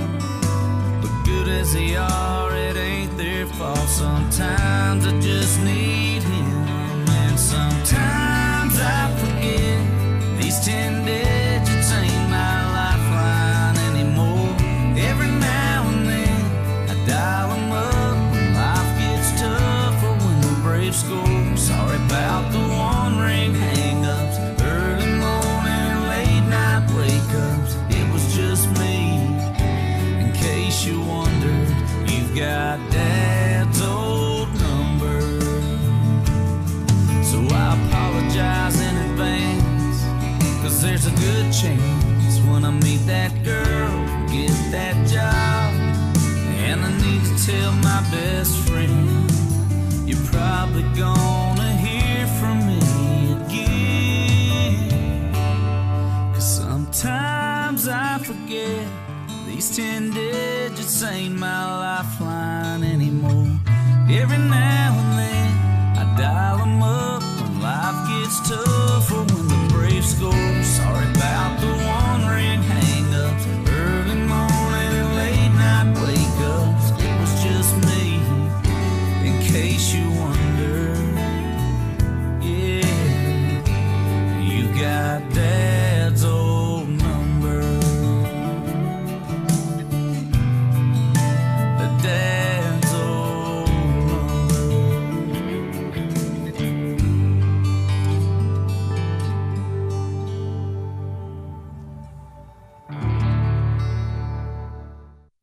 Brent Harrison, and you're listening to the best in crank down Christian country music with my buddy Hunter Logan right here on HLERadio.com.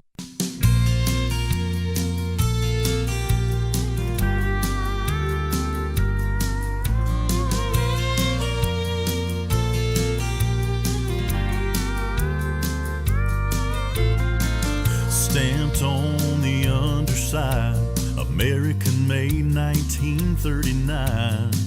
I must have read it 100 times while I played underneath. We'd grab a quilt or two, throw them across and dive into our tent in Grandma's dining room till it was time to eat. Mama handed it down to me,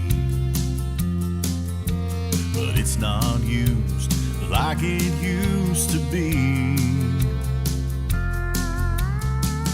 It used to hear our prayers at dinner every night, and it caught all my tears the day that Grandma died. Life keeps us on the run. We sit down when we're able, but we sure could use a little more time around the table.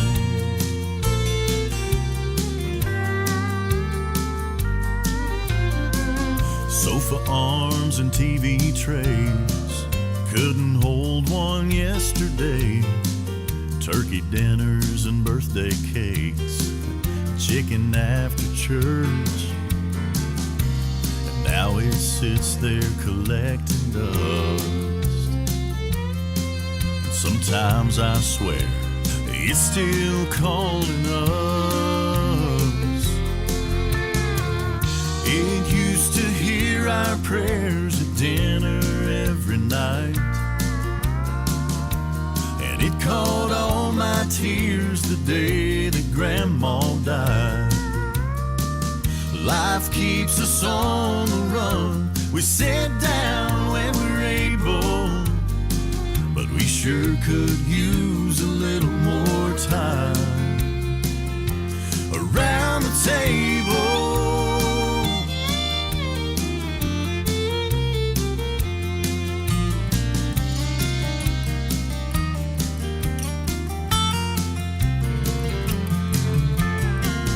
Life keeps us on the run. We sit down when we're able, but we sure could use a little more time.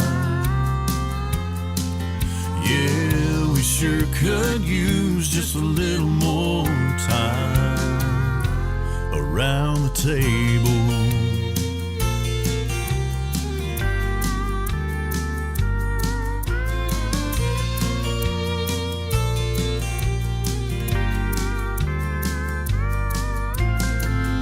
Dinner's ready, the table's set. Close your eyes and bow your head. HLE Radio, the morning show. That is Brent Harrison, the birthday boy. He got a birthday today. So happy birthday, Mr. Harrison. And I don't know how old you are, but it's okay. He's young. Him and Jade. Yeah, I'm not going to take a stab at it.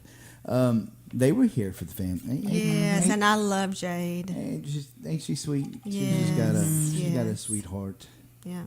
And she loves the Lord, and so does Brent. They're just good people. Yeah. I agree. So, Deep Waters is going to be airing. Yep. Starting January 1st. Right. 9 p.m. Central Time. Every Tuesday. And the replay is going to be every Tuesday at 4 a.m. Central Time, which is going to be great for the folks overseas. Abroad, that's right. Yep, so they'll catch it much like in the morning. Right. I think around 8 or so, 8 or 9, something like that. So it'll be good for them to get it, and that'll be a good time for them to be able to catch it. So we have a lot of folks that listen across the globe. And, right. across the deep waters. Right. Hey, there you go. The ocean is really deep and it's a lot of water. So how appropriate. Yeah. So there will be a replay of the show, and that'll be at 4 a.m. Central Time as well on Tuesday. So pretty cool the way that worked out, I thought. That's very cool. I love it. So the replay is there as well. Now, do we talk about possibly maybe the building, or is that something we don't? Is that the thing that we're praying about? Yeah. Oh yeah. Oh yeah, we can talk about anything you want to. I mean, well, I'd love to ask people to pray for us. That's a faith stretching, it is. faith building thing, right? Yeah, absolutely. We've I've called out 3. Right, and I was the scripture says if you decree a thing, He will establish it, and so I've been doing that all week because I feel like it's His dream, not ours. Oh, definitely. And for those who don't know, Jan is licensed counselor. We've kind of already talked about that, and she was retiring, to be honest with you. But what happened was the Lord had pricked my heart to start a support group for women called Where the Heart Heals, because I felt like there was a lot of broken hearts and not being tended, and not really a safe place to just kind of deal with grief and loss and pain. And God, baptized me in anguish in a season of sorrow. So when I came out of that valley, I was very tender to the brokenhearted. I could spot it. You know what I mean? Even if they weren't telling me, I could see it, just like the lady at McDonald's. And, that's the heart of the Lord, not really Shelly, because, apart from Christ, honestly, we don't have much good in us, But Jan, about 3 meetings in, monthly gatherings, it was very apparent to me that we needed a licensed counselor, that there was complex trauma, whether it was child abuse. And let me just say this. I think people would be blown away if they understood how much pain is brought upon women. And I'm not saying it doesn't happen to men too, but even within the church, there are abused women. Yes. And it really... The grief and what it takes to come out from under that, it takes time, it takes patience. And so I really leaned hard on Jan and said, Jan, you have got to provide counseling for these women. So the beginning of the year, she is beginning to counsel women privately. We are ramping up the support groups to twice a month. And currently her beautiful church is providing us a space. Then we're launching the radio show, right? Right. And then I'm launching workshops to help people birth their dreams. So we believe God has a building for us. Yes. Now, I had a building years ago, and we closed it after a year. Right. It was a tough season.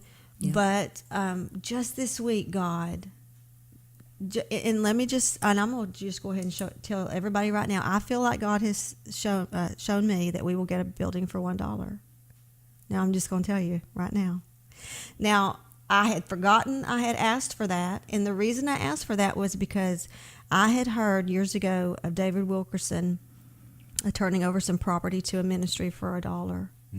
And I just said, Lord, that is what I'm talking about right there. Like, nothing is impossible for you, and I'm tired of living underneath what you're capable of. Oh, whew. Yes. And this good. Poverty mentality needs to go in the name of Jesus. Oh man, listen. I wish they could see you coming out of your chair. You are right. Poverty mentality has got. It's got to go. It's got to go. Everything that is His is mine. Absolutely. I am His daughter, His heiress. I mean, you got to call some things out. Yeah. And listen, in my earlier days. Yes, I prayed good and I prayed hard, but when you learn some things, I felt like the Lord in my valley season said, Shelly, I need you to believe again. I need you to dream big again. I mean, tell me how big can you dream, because that's what I want to do. And I'm not saying ridiculous dreams that don't have God's heart in mind, because I'm a big believer, and it's why I'm doing Dream Big workshops, that when God gives a big dream, it is for others. Yeah. Whatever he's going to birth in me is for the sake of me giving my life for the sake of others. Absolutely. It's not. I will be blessed through it. Yeah. I will probably prosper through it. Right. Right? And it may not be financial. It may be in other ways. I'll be Yeah. filled with joy. But it will benefit other people. If it's all for me and Shelly, then that's not a God dream. No. You know, and so we are believing for a building. Yes, we don't we have are. money for a building, Hunter. Well, look, right here, man. I got it. It's called Activate Your Faith. I got the I got the 7 scriptures, right? And right underneath it, I got 446 North Main Street, 432 North Main Street, and 430 North Main Street. Now, we're in 410 and 406 right here, Yeah. right?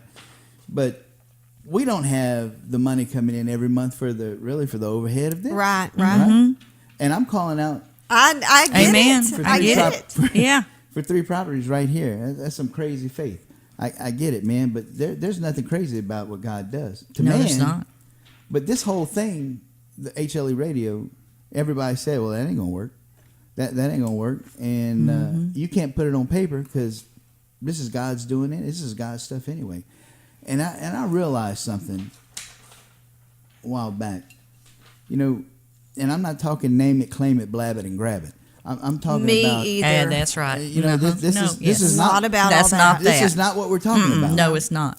Not But, at all. You know, if you wanted to, let's just say for an example, if you wanted a Cadillac Escalade, and that's what you wanted. Now, if you wanted a Cadillac Escalade to go around and pick up people to take them to God's house, He might sure give you one. God give you a Cadillac Escalade if Yeah. that's what you were going to do with it. Yeah. But if you wanted a Cadillac Escalade just to say, hey, look Yeah. at me, I got a Cadillac Escalade. It's a you heart can matter. Hang it Yeah. up. You know, I mean, I believe that. If you wanted a swimming pool to be able to baptize people, Amen. He'd Yeah. probably give you a swimming pool. Now, here's the benefits of it, though. You got a swimming pool that you can swim in, but you're really using it for the kingdom. That's Exactly. it. That's it. You got a Cadillac Escalade, but you're using it for the kingdom. That's right. And as long as it's God's will, it's His bill. That's right. That's And so right. I keep saying, if you're in total obedience with Him, your heart's going to want what He wants for you, and He's going to always want His best. I can't stress that enough, and it's people don't get that. And you get caught up with what do I want? No, what does God want? And that's it. That is the secret. Because, like she said, I was retiring. I was going. I was not. And she knows we were praying about this. And she said, we got to do this. And we started that group, and the woundedness just came out, and we was like, yeah, this is not what we thought it was going to be, and that we really needed to go into this and more therapeutic. So, okay, I'll do this. We're going to do this one night. And then kept praying and about the building and the counseling. I'm going like, I'm getting out of this. You know, I'm retiring. I'm supposed to be doing other things and helping you, but I'm not. But then God just kept working on us and showing us, and it's like, and Shelly kept saying, you see this? He said, we got to do this. We got. I said, I know. And so finally one night I was up tossing and turning. It was like, okay, God, whatever you want to do. If you want to do, because I knew as a counselor how groups should be run and what it's going to be. I know the cost. And I was going, I really don't want to do it. Right. Yeah, flesh. I'm just being honest, being truthful here. It's like, man, I don't want that. That's just ties you down. Right. And I got some wonderful grandbabies. But it's okay, all right, God, whatever you want me to do, you just tell me. Yeah. I surrendered. And right then it was boom. You know, like, okay, yeah, we're going to do these groups. We're going to do them here. Because I was over there praying that you were going to get the word. I know, you was praying it too. I know.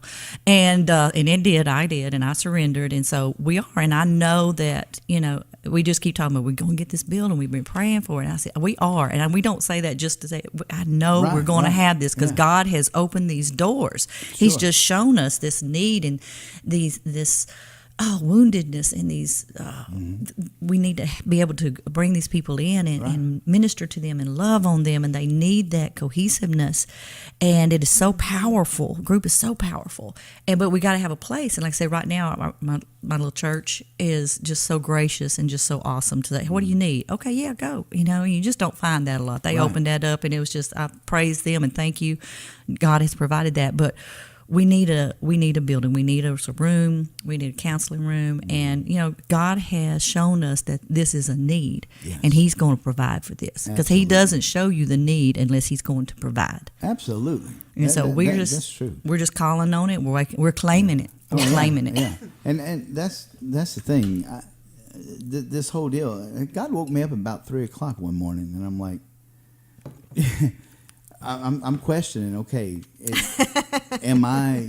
All this stuff. Is right? This, You go through that. Is this me? Oh, or yeah. Is this, how am I going to get the glory out of all this, or is God going to get this? Like, hey, wait a minute. Mm-hmm. What is the outcome of doing this? What are you doing here? Yeah. What are you doing because look, people have laughed when I said Christian country music capital of the world.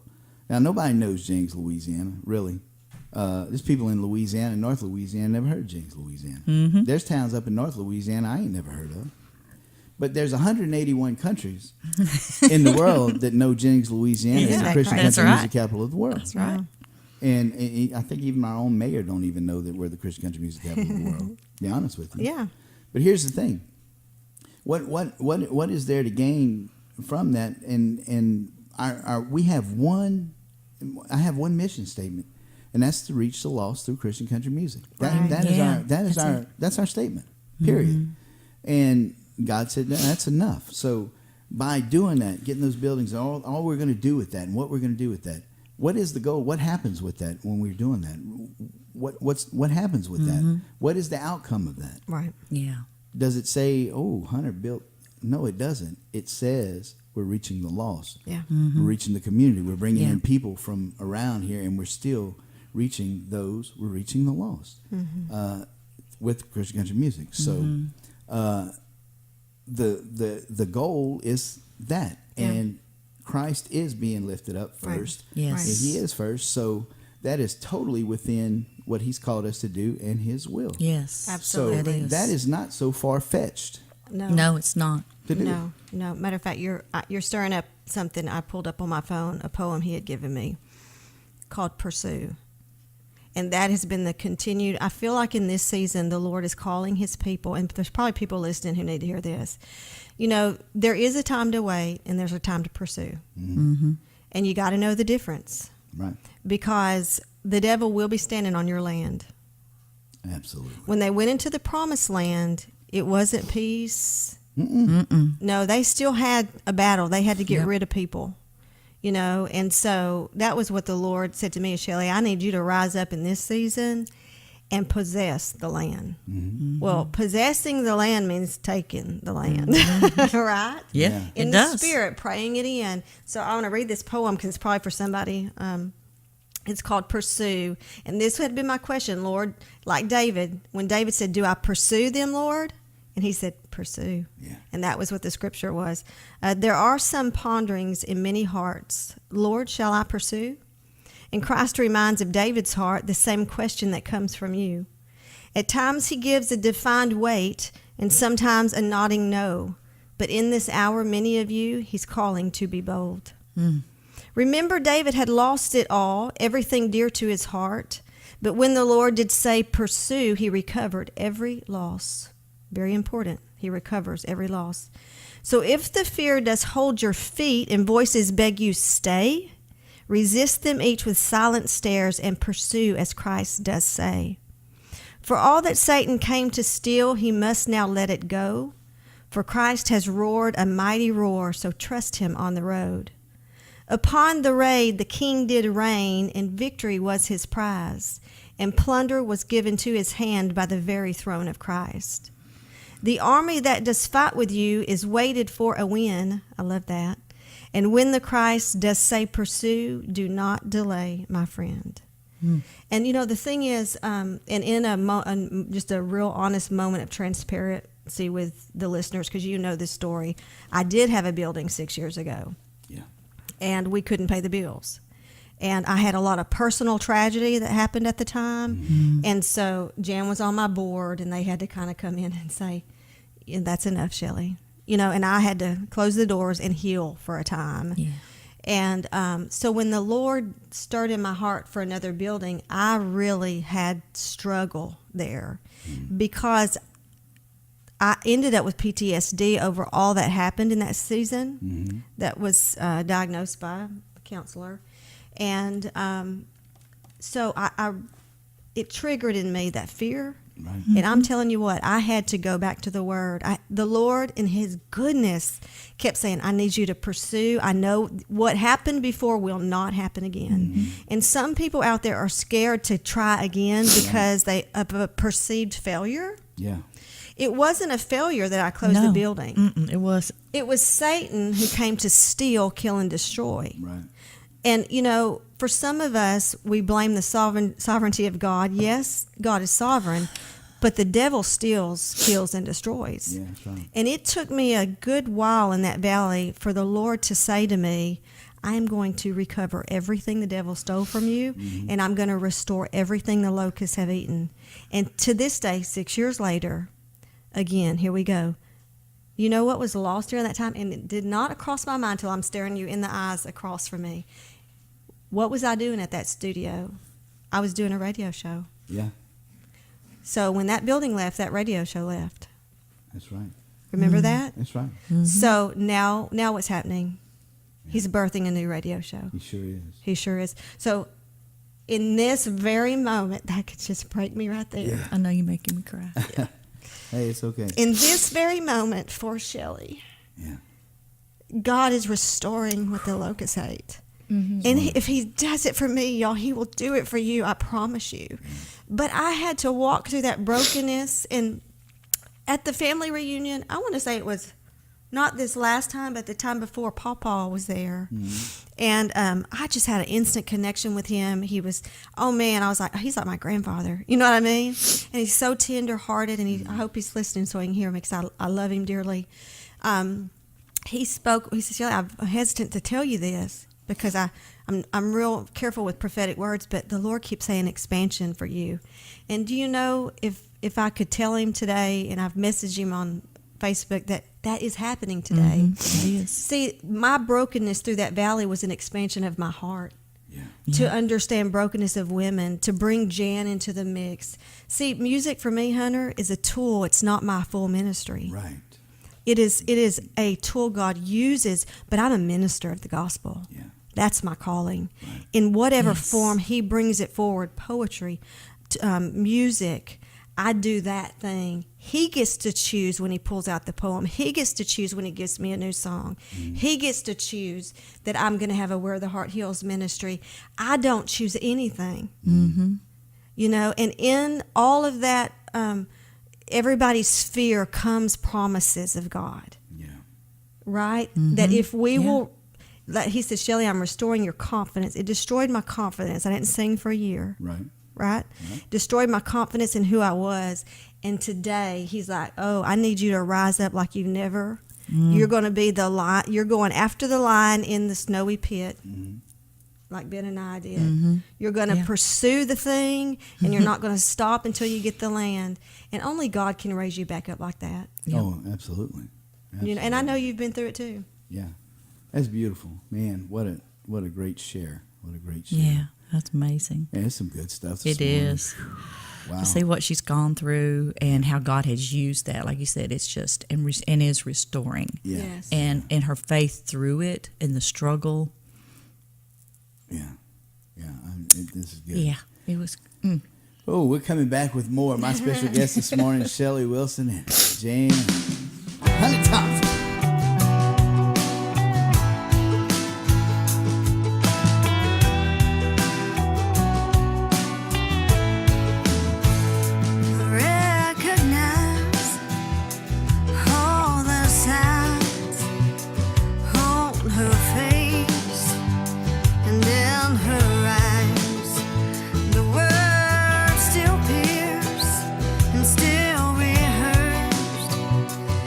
Her mind.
HLE Radio, setting the standard for all other radio stations to follow, 'cause we crank it down.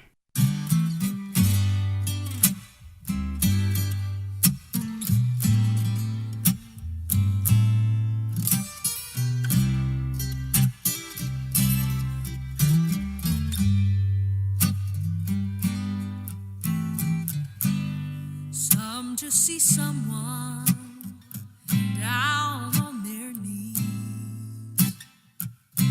talking to the air, words lost on a breeze. Some just see teardrops falling to the floor, just a waste of time, not anything more.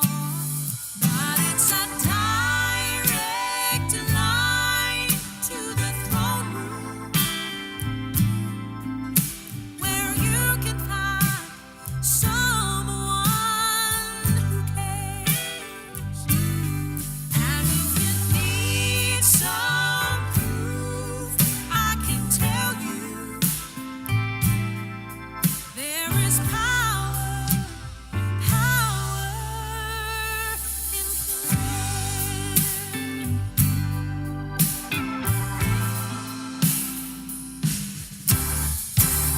I can tell you about the time the Lord gave me peace, with trouble all around, calmed the storm in me. And I remember when I cried out, He saved my soul. Yeah, some have their doubts, but I know that it's a direct line to the throne room, where you can find someone who cares. And if you need some proof, I can tell you there is power in prayer. He's always listening, and that don't take time. Don't miss this moment to call His name. But it's a direct line to the throne room, where you can find someone who cares. And if you need some proof, I can tell you there is power in prayer. But it's a direct line to the throne room. Oh yes, it is, where you can find someone who cares. And if you need some proof, I can tell you there is power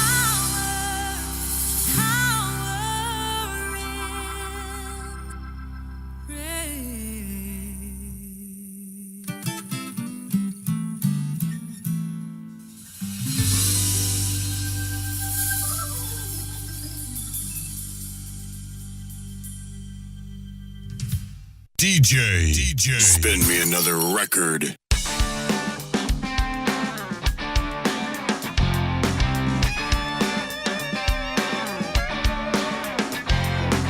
Backside, back folded, I lived a woman, Lord, Lord, everybody talked about for miles around. I sold liquor out the back, up a rundown country shack, oh Lord, dog, always out there shutting it down.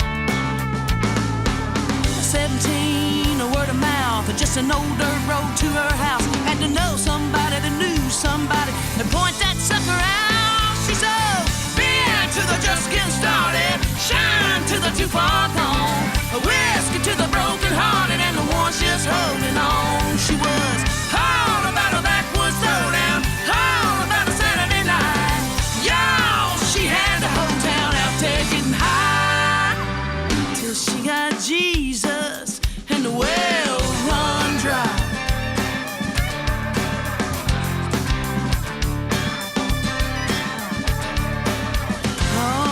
Nobody knows who it was that went and killed the county buzz, but everybody laid the blame on that preacher man.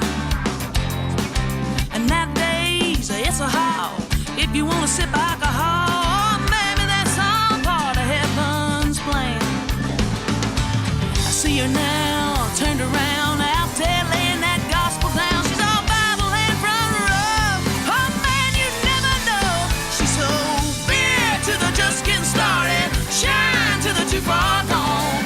Whiskey to the broken hearted and the ones just holding on. She was all about a backwoods throwdown, all about a Saturday night. Yo, she had the whole town out there getting high. She's so bad to the just getting started. Shine to the too far gone. Whiskey to the broken hearted and the ones just holding on. She was all about a backwoods throwdown, all about a Saturday night. Yo, she had the whole town out there getting high till she got Jesus. Oh, she got Jesus. When she got Jesus, the well run dry.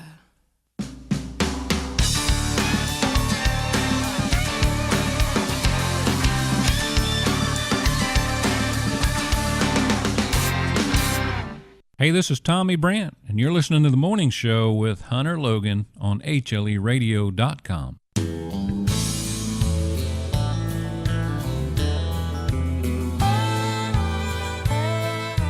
cowboy don't have much chance to hear a preacher speak. A herd of cows need tending 7 days a week.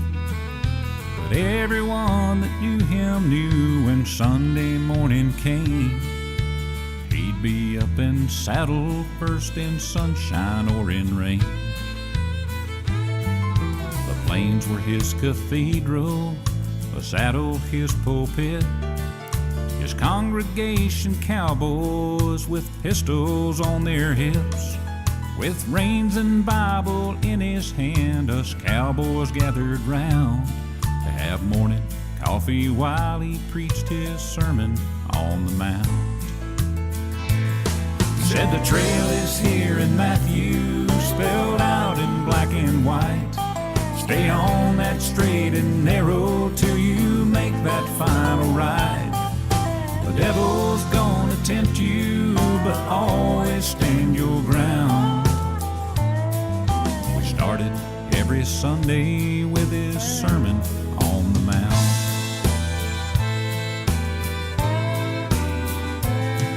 Said I rode with the devil down a long and crooked trail. I watched my best friend die and ride right through the gates of hell. I knew his soul was lost 'cause he had never seen the light. It was either change my way or follow right behind. Then one night something spooked the cattle while he stood his guard. In a flash of lightning, we saw him riding hard. And if he hadn't turned the herd, we'd have been run down. The way he lived, the way he died, turned all our lives around. Said the trail is here in Matthew, spelled out in black and white. Stay on that straight and narrow till you make that final ride. The devil's gonna tempt you, but always stand your ground.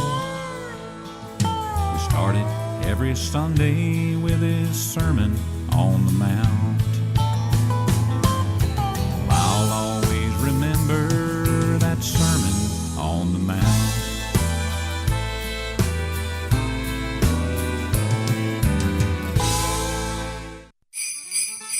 Nicholas, what in heavens are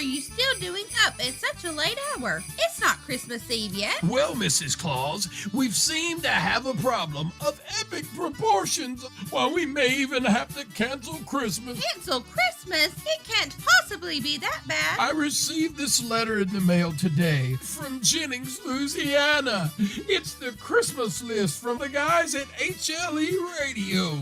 Little Randy Fitchum, he wants a new guitar. That should be easy. Yes, and little Steve Robertson wants Alabama to win another national championship. Well, that would be real easy. Why, yes, it will, dear. But here's the problem. Little Brian Carpenter wants Dallas to go to and win the big game in February. And little Hunter Logan wants New Orleans to do the exact same thing. How in all that is good on the North Pole will I ever decide? Now calm down, dear. Just give little Brian something else. He is always happy with everything that he's been given. Well, I guess that is true, but why should little Hunter get his Christmas wish? Well, that's quite simple. Hunter is the only saint in the bunch. Oh, you've always been the smart one. I know. From the whole zany crew at HLE Radio, we wish you and your family a very Merry Christmas. HLE Radio, HLERadio.com.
HLE Radio, it is the morning show.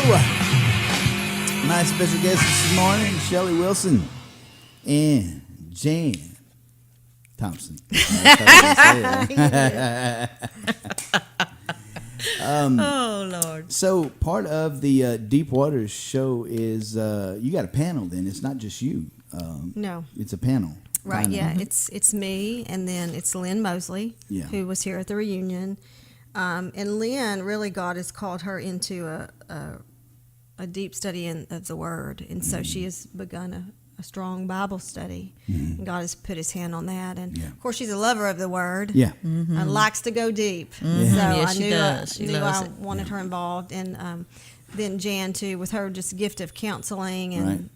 How different things can be underlying in your life and halt your progress forward. So that I want to draw on her experience in that. Now, being that the show is called Deep Waters, and I imagine some of the subject material might be deep. Yeah. For the listener who is not maybe deep rooted in the Word, will they be able to understand? Yeah, understand, or will they be able to learn? Will they be able to follow? Will they Connect? Connect would be a good word. Yeah. I would think. Are they going to be able to do that, or is it going to be above their head?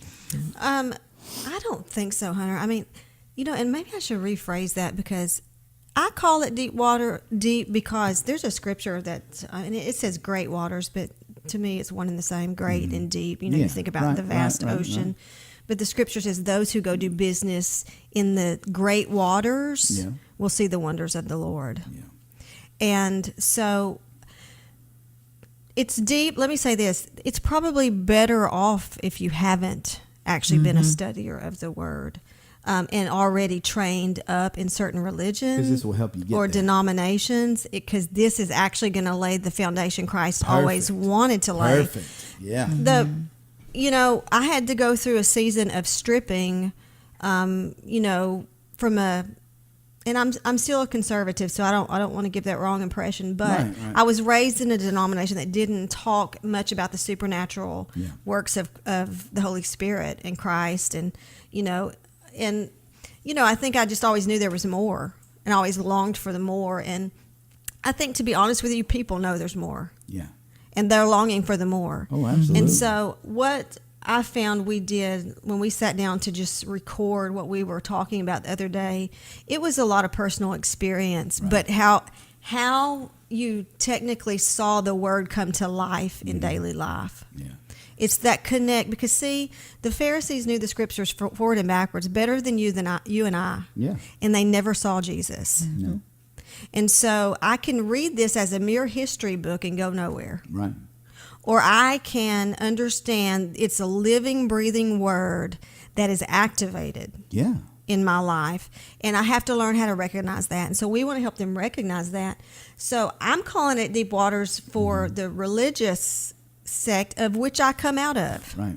Okay, so I'm not condemning anyone. I come out of that world. But, there is a life to be lived with Jesus that is crazy, adventurous. And it is about other people, but it is supernatural. Yeah. Supernatural is a big, it is the part of, Christ, period. Yeah. You can't get away from it. Yeah. Because after He rose, and then He said, I will send the Comforter. Exactly. So as He goes, the Holy Spirit is here. Right. Right. And you can't deny that, and that's the power. Yeah, that is that's the it. power. And He holds the power. And if you're not filled with this Spirit, you don't. Yeah. Now listen, people, you get into all kind of stuff, and people are like, "Oh, I don't," When you start talking about prophecy, you start talking about tongues, you start talking about. Right. And I've openly said, I pray in tongues, I talk in tongues. I don't make any bones about that at all, and I'm not going to. The thing is there's power in being filled with His Spirit. Absolutely. There is. And there really is. It's truth. And in the Bible, so you can't really discount that in any kind of shape or form, because the Bible mentions that. Now, I'm not here to debate any of this morning. That's not where I'm going with this. But the fact of the matter is the supernatural is very much a part of Christ. And you said something last night that I'm going to bring back up. Okay. Which is very true after I thought about it. There's a reason why kids today gravitate towards witchcraft and tarot cards and all this darkness. Even the TV shows like Charmed and all these. It's cool to be. They make that cool factor of it. It's just demonic still. Absolutely, it is. But there's a reason why they gravitate towards that. Because we were created by a creator who is supernatural.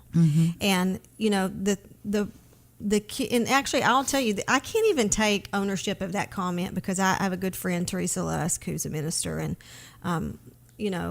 she and I were talking about witchcraft. She actually wrote an article for me about witchcraft for the next issue, and we will be targeting some of those to teach the kids, because it's all around us. Yes. It's in symbolism. Absolutely. It's actually on symbols on clothing. Oh my goodness! Yeah. Things that we just think nothing about, but the kids are dabbling in witchcraft because they're looking for the supernatural.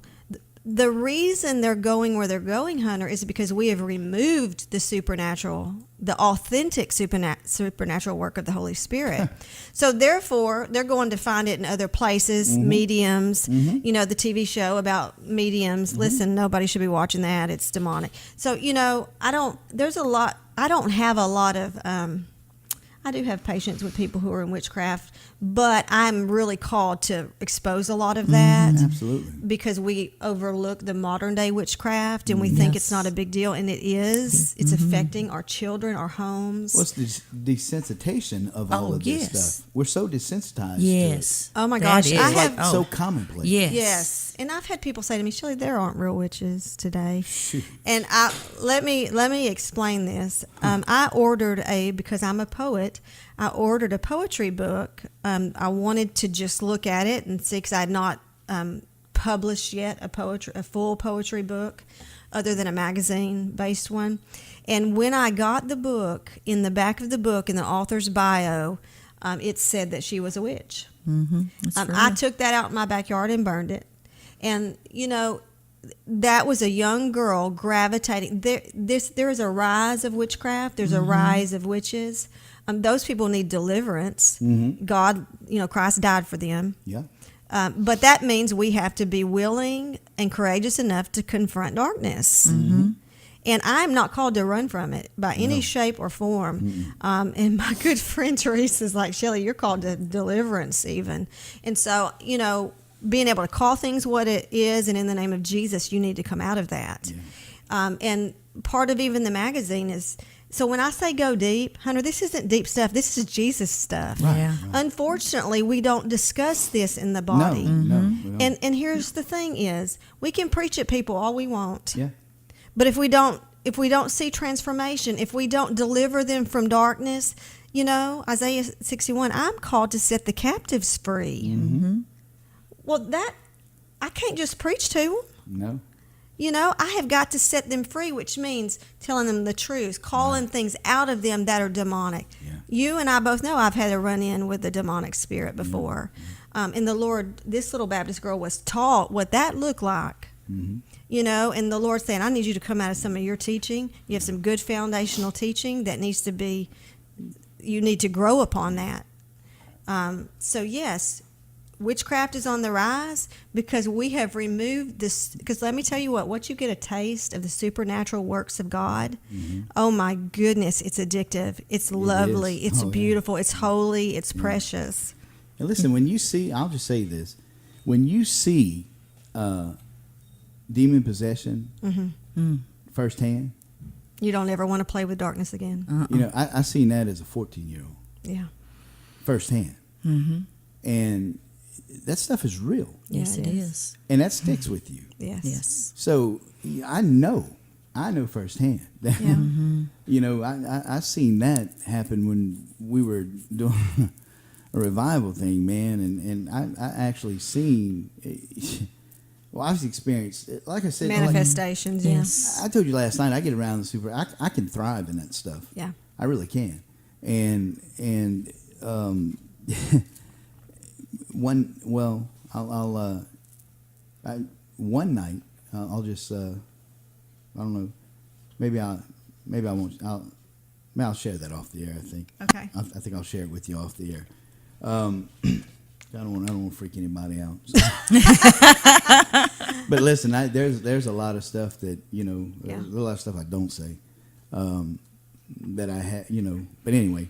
Well, let me share. Can I share one story? Yeah, absolutely. Go ahead. A church called me in. A sweet lady over the youth said, "Shelly, we're having such a problem with our youth," and she thought there was one certain problem within them. I need you to come talk to them about this particular issue, and just for sake of privacy, I won't share that. And when I got there, of course, it was very dry for 30 minutes. I was going, Lord, what am I doing here? I do not feel your spirit, and I was. You know how sometimes you just don't know what the Lord has not showed you what you're walking into. Right. And as the Lord led me to share about my encounter with the woman who was possessed, and all of a sudden all the hands started going up. Mm-hmm. And I would say to them, ask me any question you want. Right. Nothing's off limits. Ask me any question. Well, come to find out, many of them were doing ritualistic witchcraft, didn't know it. They were engaged with things like Ouija boards. They were watching the shows about the paranormal, about mediums, about witchcraft, about witches. It was cool to them. It was just TV. Right. And I hear that a lot. It's just television. No. If the word says that it's witchcraft is an abomination, it's not, and that you are not to allow your children to pass through the fire, then that means it's a no. In any shape or form, you got to be careful what you take in. You got to be careful, and so even though there's a screen between me and that thing, it's just a screen. It's just a screen. So I might as well be sitting right there. Hey, if he is the prince of the airwaves, that's right. You go. That's right. Listen. So the whole room broke loose, and I saw the problem, and as soon. Now listen, it set the room free, and even now that youth group is doing well because when I explained to them what they were opening the door to and that it was real, demons are real, it is a world you don't want to play with or mess with. No. Let me tell you what, do you know they were writing down Psalm 91, they were writing down Ephesians 6, we want to know how to battle this. They couldn't wait to get home. I shared with them, keep your Bible open, Psalm 91. Some of them were having things happen in their bedrooms they weren't telling their parents about. Right. And you know what? And I kept saying, this is nothing for you to fear. Jesus is above all principalities. He has all power. He's given us power, authority, and dominion. He lives in us. That name. Yep. The name alone, I can tell that thing it's got to leave. The name above all names. It's really name above the name all above all names. All That's names. And I'm telling you what, I looked at the youth leader when I left and I said, you didn't have the problem you thought you had, but you had a witchcraft problem. Yeah. But if I had not come in with that one little story about the woman possessed by a demon that the Lord allowed me to see that, that's what I call setting captives free. Yeah. It's not always preaching to them; it's showing them the right way and the wrong way. Yeah. Now I know, like I said, I know that is real and that it exists. But I am careful to stay away from it. In other words, I guard not to have that stuff come into my house by not watching that kind of stuff, to stay away from that kind of stuff because I know that it's very real. And so, I know how to combat if I come across it, I know how to combat it. Yeah. But I'm not going out looking for it. Yeah, because, that's not what Absolutely. I do. But I know the name to call on. I know what to do.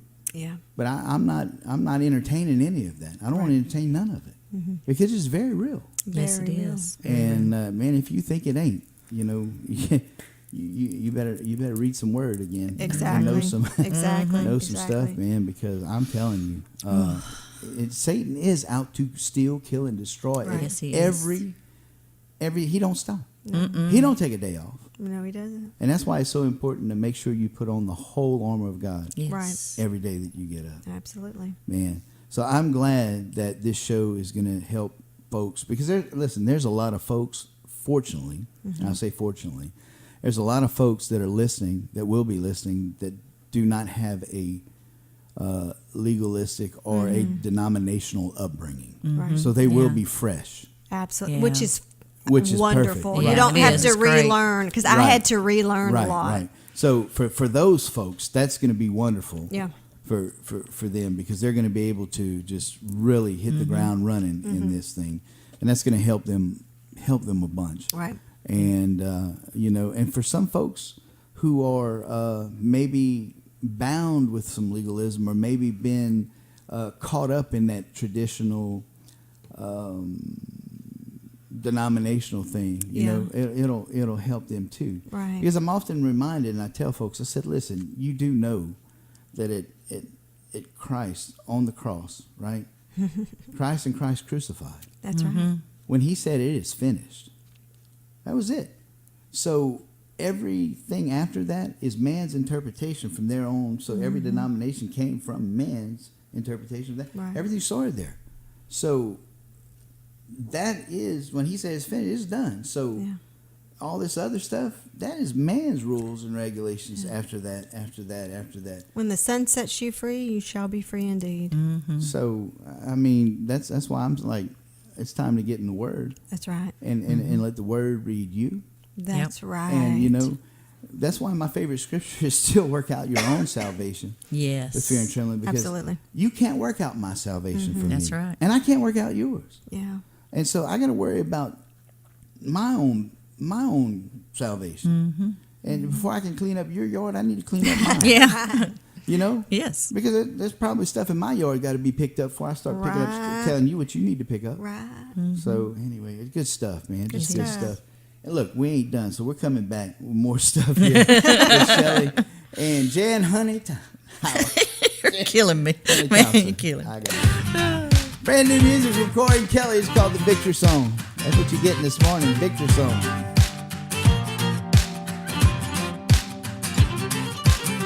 These days I'm catching my breath, chasing down things that I think can't wait.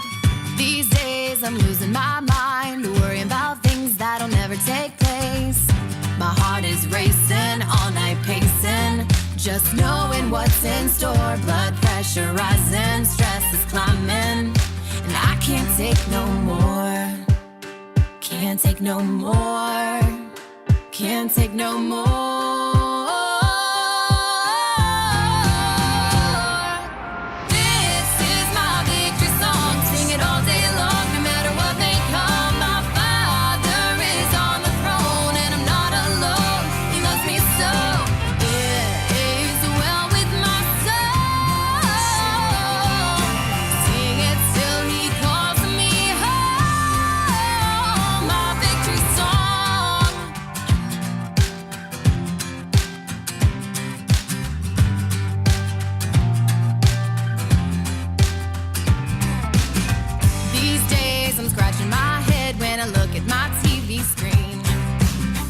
Looks like it's just a matter of time before they're telling me what to believe. My heart is racing, all night pacing, just knowing what's in store. Blood pressure rising, stress is climbing, and I can't take no more. Can't take no more. Can't take no more.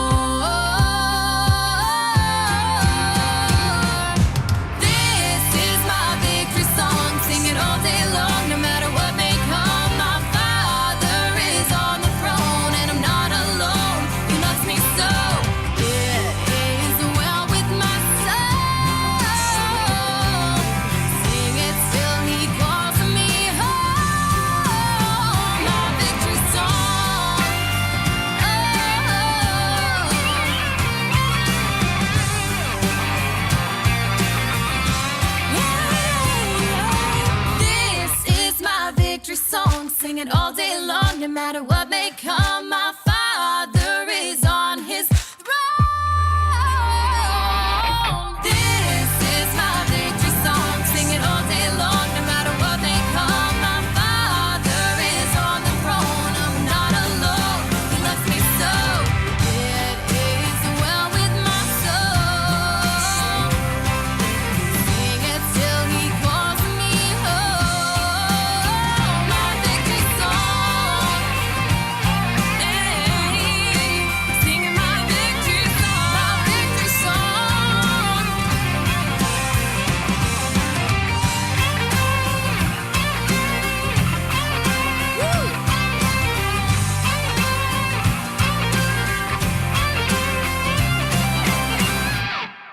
I'm Trinity Winterstrom, and you can hear my music right here on HLERadio.com, broadcasting live from the Christian country music capital of the world, Jennings, Louisiana.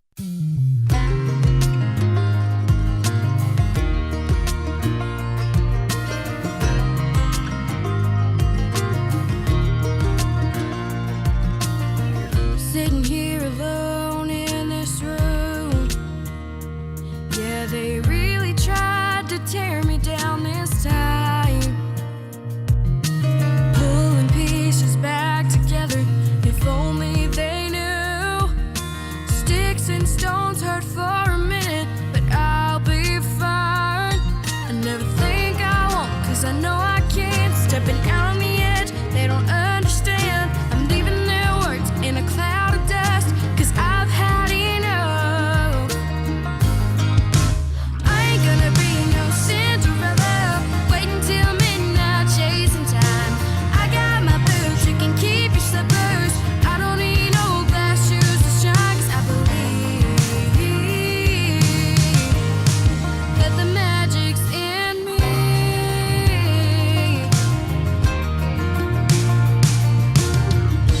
Standing here in front of the mirror, staring at a girl that I don't recognize. She is strong and brave, no time to waste on fear and doubt. Dressed up in faith with her head held high. Never think I won't, 'cause I know I can. Stepping out in this dress, they don't understand. I'm leaving behind who I used to be, 'cause now I'm free. No, I ain't gonna be no Cinderella, waiting till midnight, chasing time. I got my boots, you can keep your slippers. I don't need no glass shoes to shine, 'cause I believe that the magic's in me. That the magic's in me.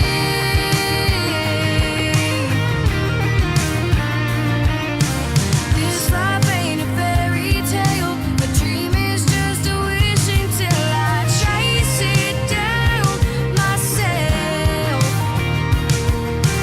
This life ain't a fairy tale. A dream is just a wish until I chase it down myself.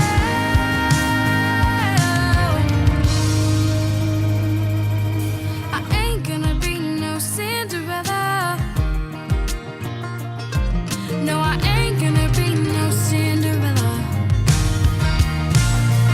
No, I ain't gonna be no Cinderella, waiting till midnight, chasing time. I got my boots, you can keep your slippers. I don't need no glass shoes to shine, 'cause I believe that the magic's in me. That the magic's in me.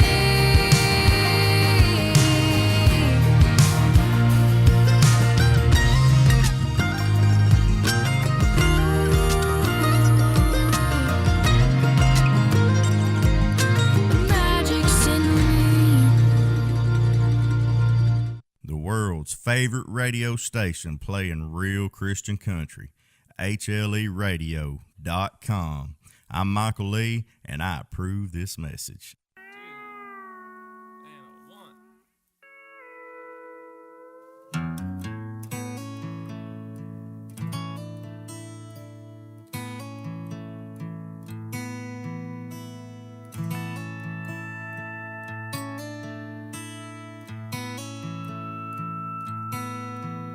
There's a homeless shelter down on Main where the volunteers give more than just their time.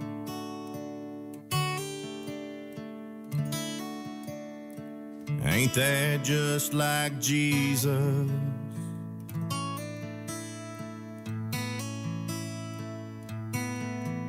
And there's a stranger stepping up to help a single mom who's barely getting by.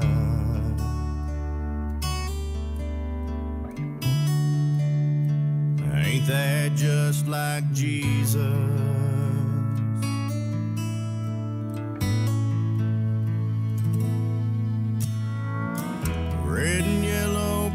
black and white don't matter when you're looking through his eyes.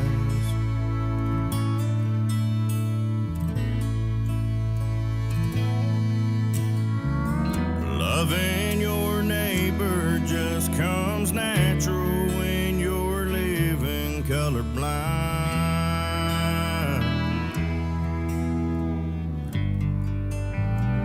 Ain't that just like Jesus?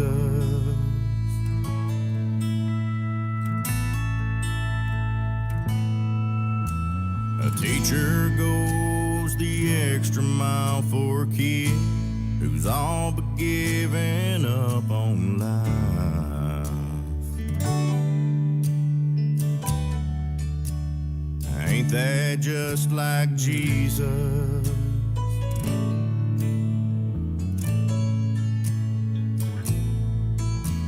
A county comes together to pray for peace by candlelight.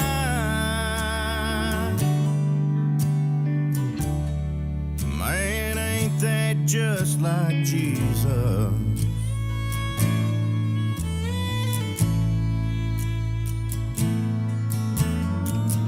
Red and yellow, black and white don't matter when you're looking through his eyes.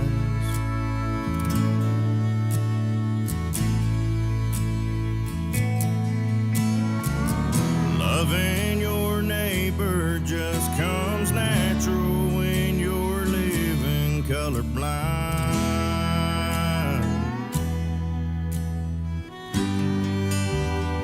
Ain't that just like Jesus?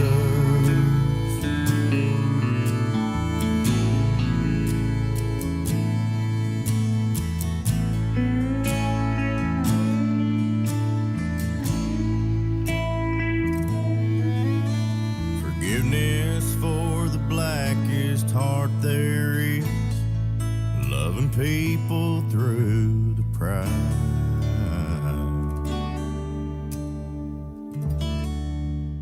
Hey, I'm Justin Todd here, and you can hear my music right here on HLERadio.com, broadcasting live from the Christian country music capital of the world, Jennings, Louisiana.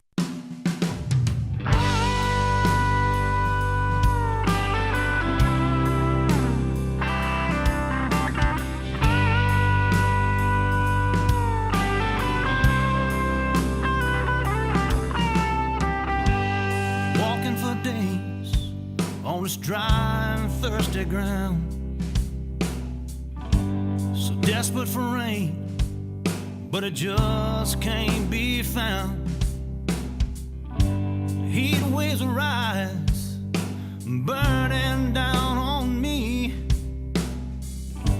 shame in my eyes as I fall down on my knees. It feels like rain.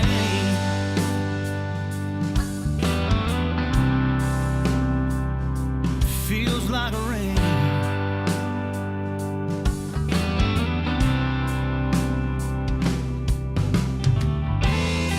On a dry and thirsty ground,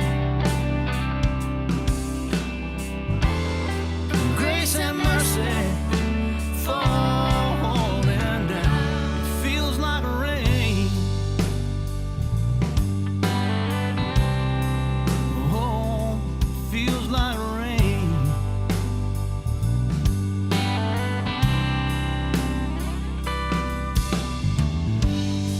So long since I seen the flowers bloom. I know I was wrong to ever walk away from you. Now the lightning strikes and I can hear the thunder roll. The tears in my eyes wash over my soul. It feels like rain.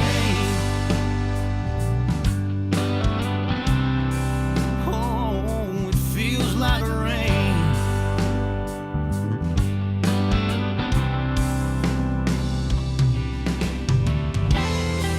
On a dry and thirsty ground, grace and mercy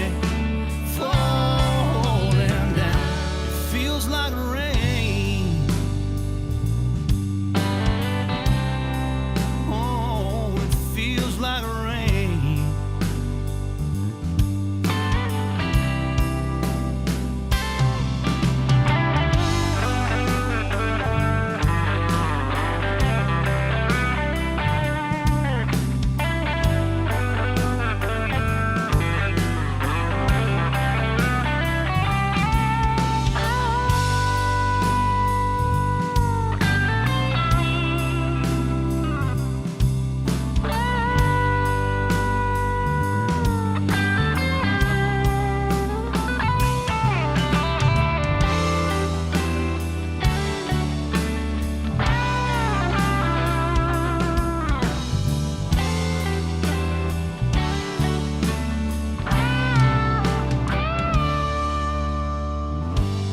Out in the distance, the clouds are rolling in.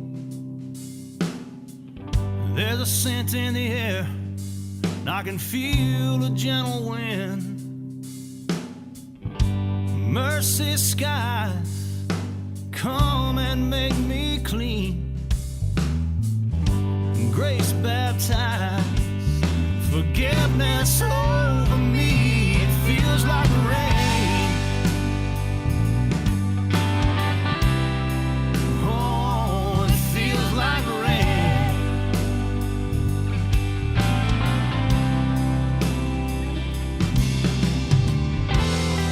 On a dry and thirsty ground, grace and mercy falling down. It feels like rain. Oh, it feels like rain.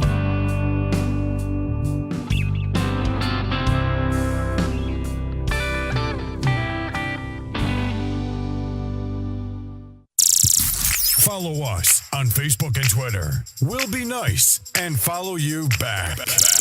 I know everything there is to know about computers, okay? All the Twitters, I know them. HLERadio.com.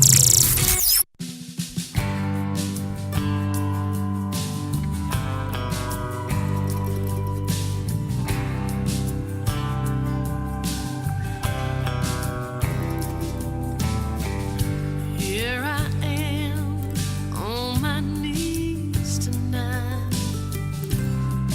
I'm not sure how to do it right.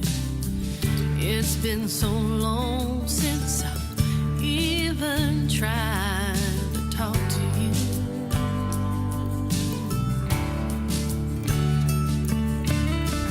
Thought I could fight this battle on my own, but all that left me was all alone.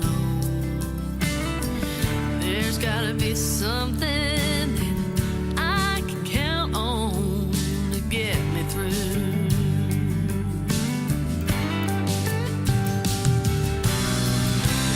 Hey, everybody, this is Brandon. Hey, George.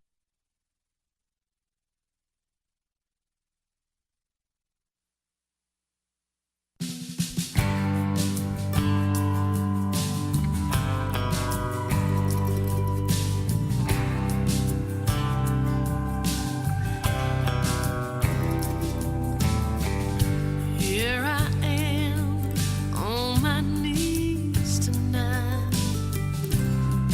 I'm not sure how to do it right. It's been so long since I've even tried to talk to you.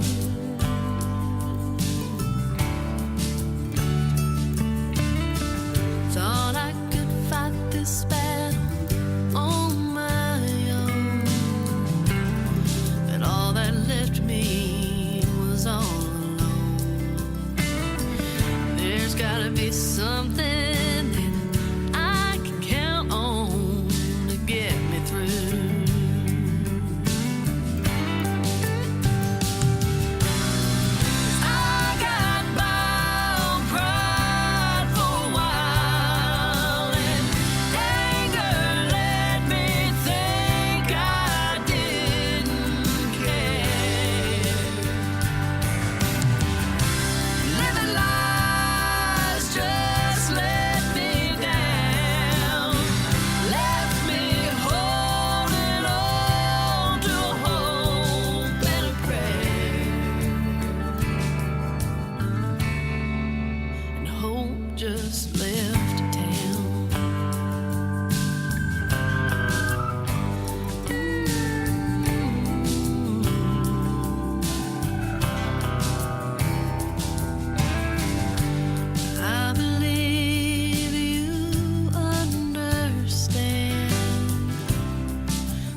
desperate heart of a desperate woman. These broken words and these folded hands ain't just for show.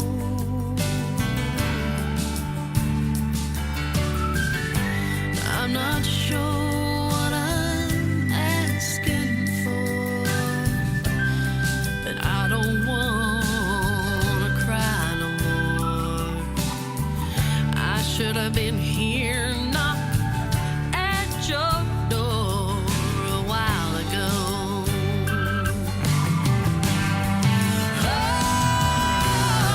but I got bound, cried for a while, and anger let me think I didn't care.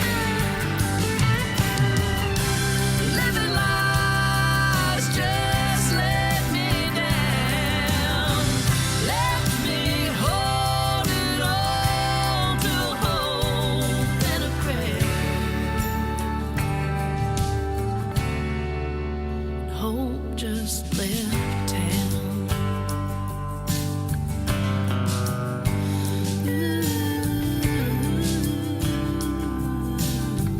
Lord, I pray you will help me now, 'cause hope just left town.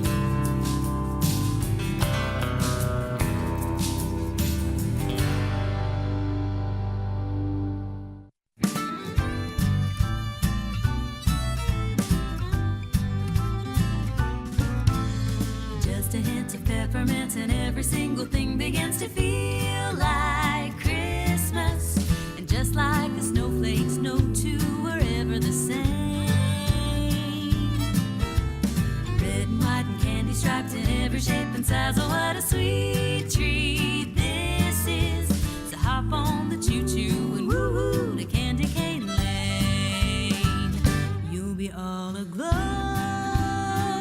from your head to mistletoes. Oh, there's no road that could ever smell as sweet or look as good enough to eat. There's nothing like a city block of hanging lights where I just wanna curl up by the fire, pour a couple cups of cider and roast all those marshmallows. They're hung up in the trees and lined on both sides of the street, just like a scene from a snow globe. So baby, let's go take a stroll down to Candy Cane Lane.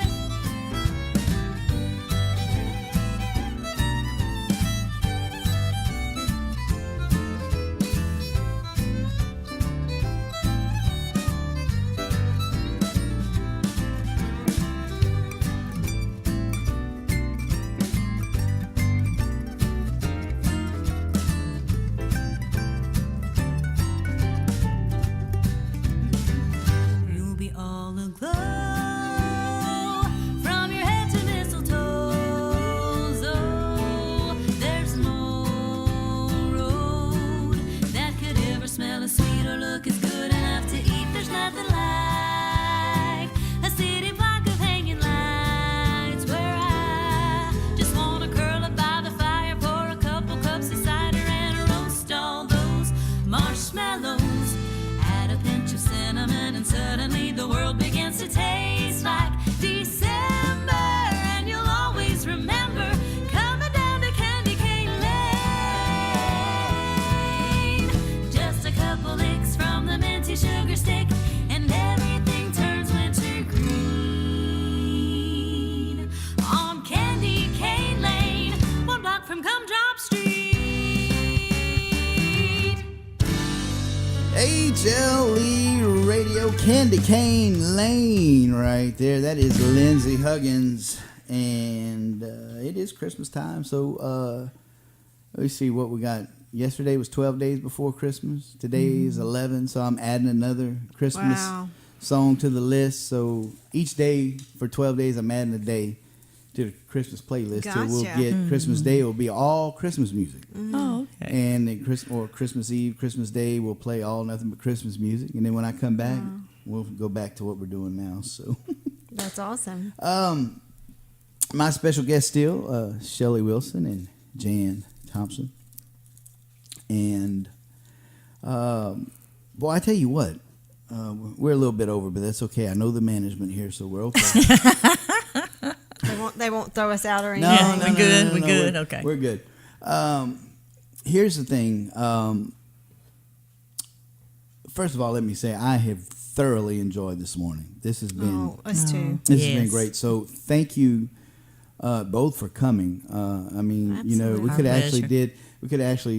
probably did something over the phone, but I don't think it would have been as effective. Right. And because a lot of people really chimed in and really got a lot out of this, and you know, I gotta save it so people can download it and put it on CD to listen to. A lot of folks. That's awesome. Yeah, That's great. a lot of folks really got a lot out of this morning because we started off kind of light and kept on going and kept on going. And kept on going. And got a little It just deep. is what it is. Yeah, and so I think like I said, this show the way it came about is definitely a God thing. Finding out that it started at the family reunion is just phenomenal for me because that just validates again what God is doing with the family reunion. Right. And how it started out as a God thing Yep. to begin with, and it continues to be a God thing. So Absolutely. that was just great confirmation for me with that as well.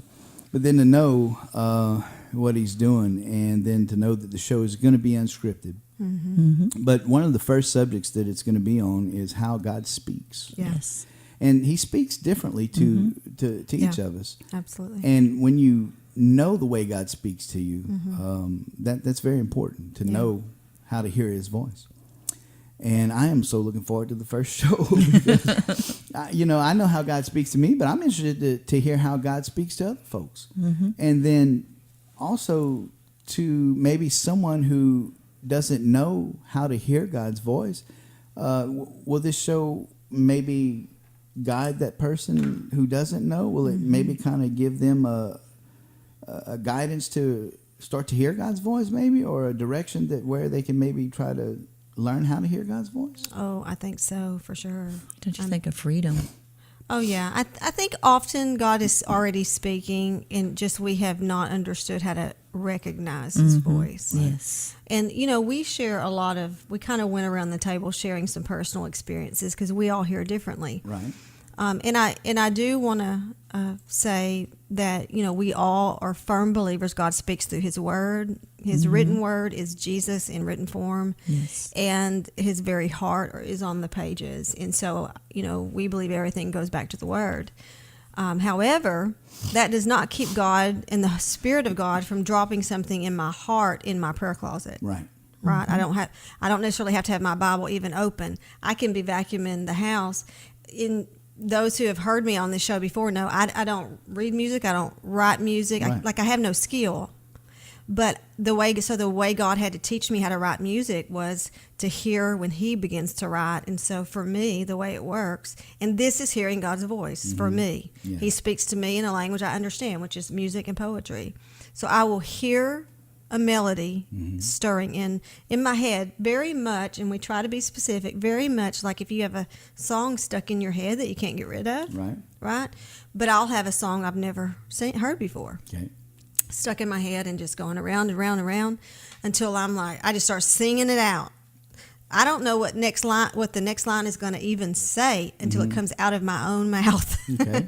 And then I start writing down those lyrics, and that's God's voice for me. Jan hears, and you might want to share just a little bit of what you shared Wednesday. Yeah. Because she is a counselor's heart. Yeah, and it's different in the way that he gives me.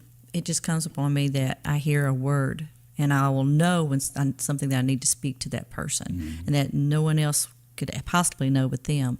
And when I say that connection in that session is It's truth. It is good. How do you know that? What was said? And it says, I just know when God speaks to me after many times of trying to, is this for real, you know, and doubting it, but learning to go with it and believe in it and know that voice of being able to speak that to them, and because he's speaking it through me to them, and trusting that and revealing that to enable them that healing to begin, that insight, that word from him of validation. I know you're there. You are my child. This is what's real. I know that. I saw that. I understand that. I'm there with you. And when that happens, that spirit just drops in, and the healing and the presence is so much there. It is just amazing, and it's totally a God thing, you know, and that's when we recognize that it's a God thing. And then another way that he always talks to me is more through revelation and circumstances. Things happen, and we'll be going along. It's either through a song, or somebody says something, or I read something, and then his voice just says, and I understand as, that is what you're talking about. It's a revelation. He reveals it to me, and it's like, okay, I understand that confirmation. Now this is for you personally. Me personally, The first thing you were talking about is when you're counseling somebody. Yes. But for you personally, this is how God speaks. Yes, to that's you. how God speaks to me in that.